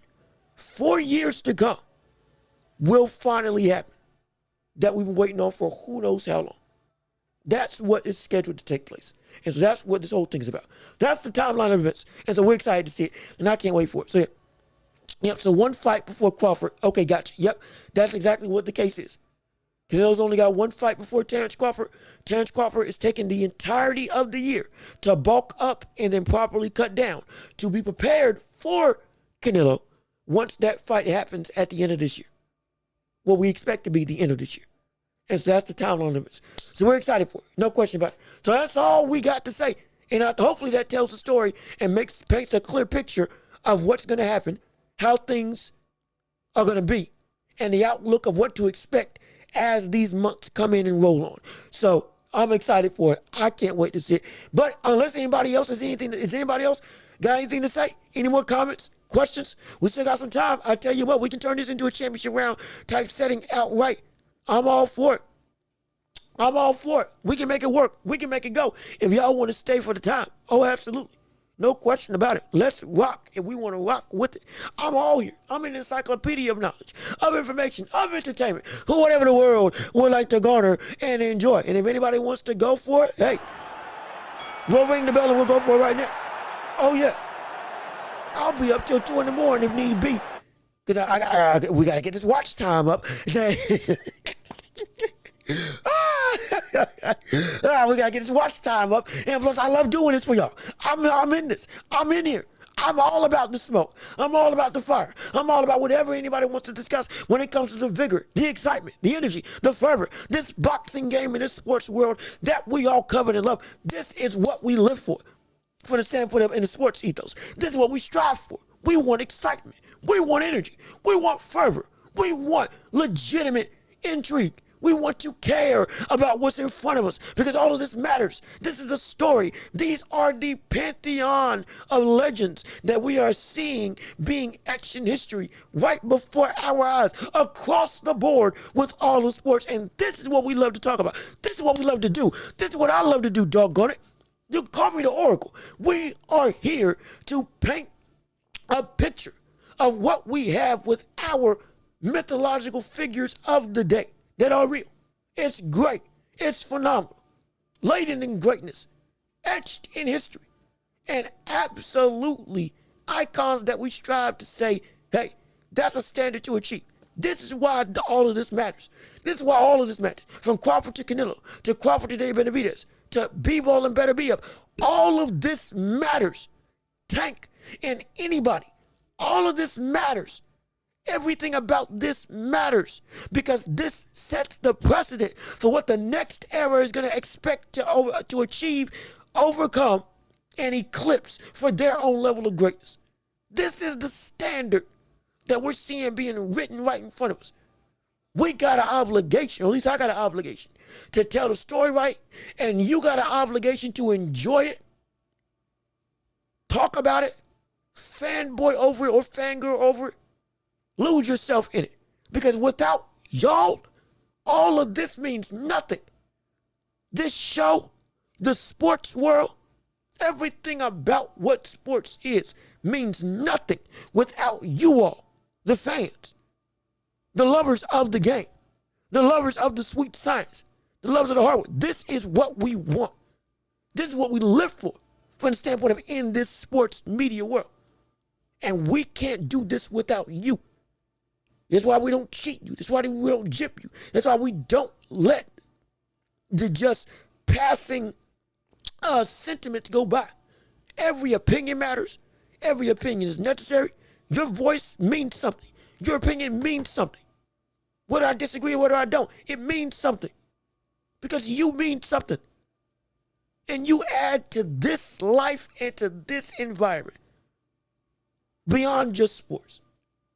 That's why I'm so passionate about it. Good gosh, that's why I love it. That's why I can't get enough of it. This is what this is what I want. This is what gets me up in the morning. Outside of, God, this is what makes me just, that's it. This is it. And this is why I love it. This is why I love being around here with you all. No question. Let's see. Jean-Luc Boots is him. Yes, sir. Yes, he is. Yes, he is. Brother, I'm telling you, Al Booger, thank you for tuning in and listening to the show. No question. That brother is the truth.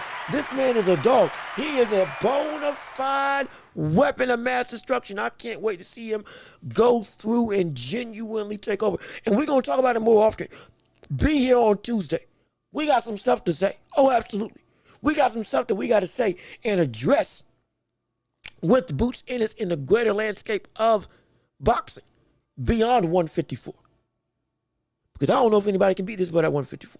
But we're going to save that talking point for later on. We're going to save it for later. We're going to save it for Tuesday. Be here. Oh, yeah. Be here on Tuesday, 12:30. Be here. Brother, sister, whoever the world is listening, you don't want to miss what we got when Tuesday comes around. Mark my words. Listen, LeBron not getting the ring this year. He might not. He might get it next year.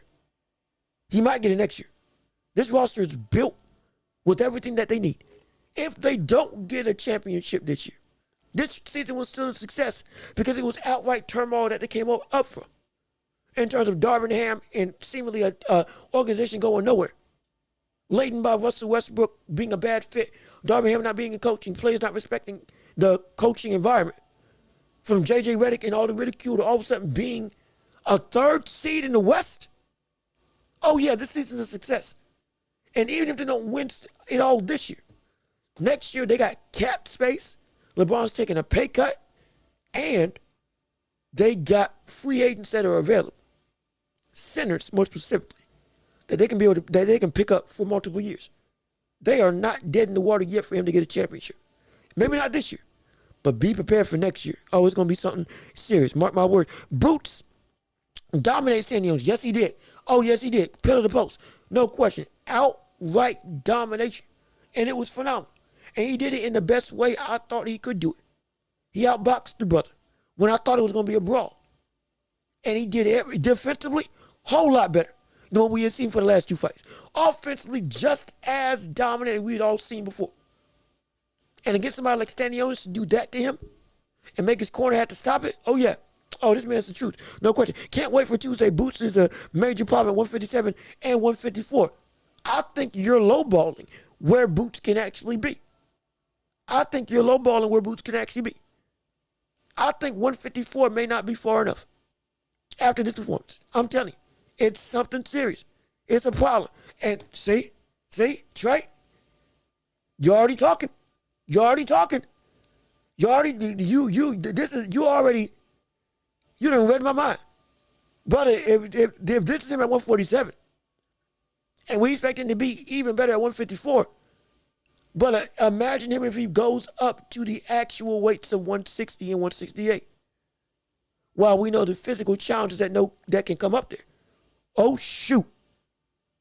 If Boots lives up to the expectation of physical anomalies that carries throughout the division, be scared. Be afraid.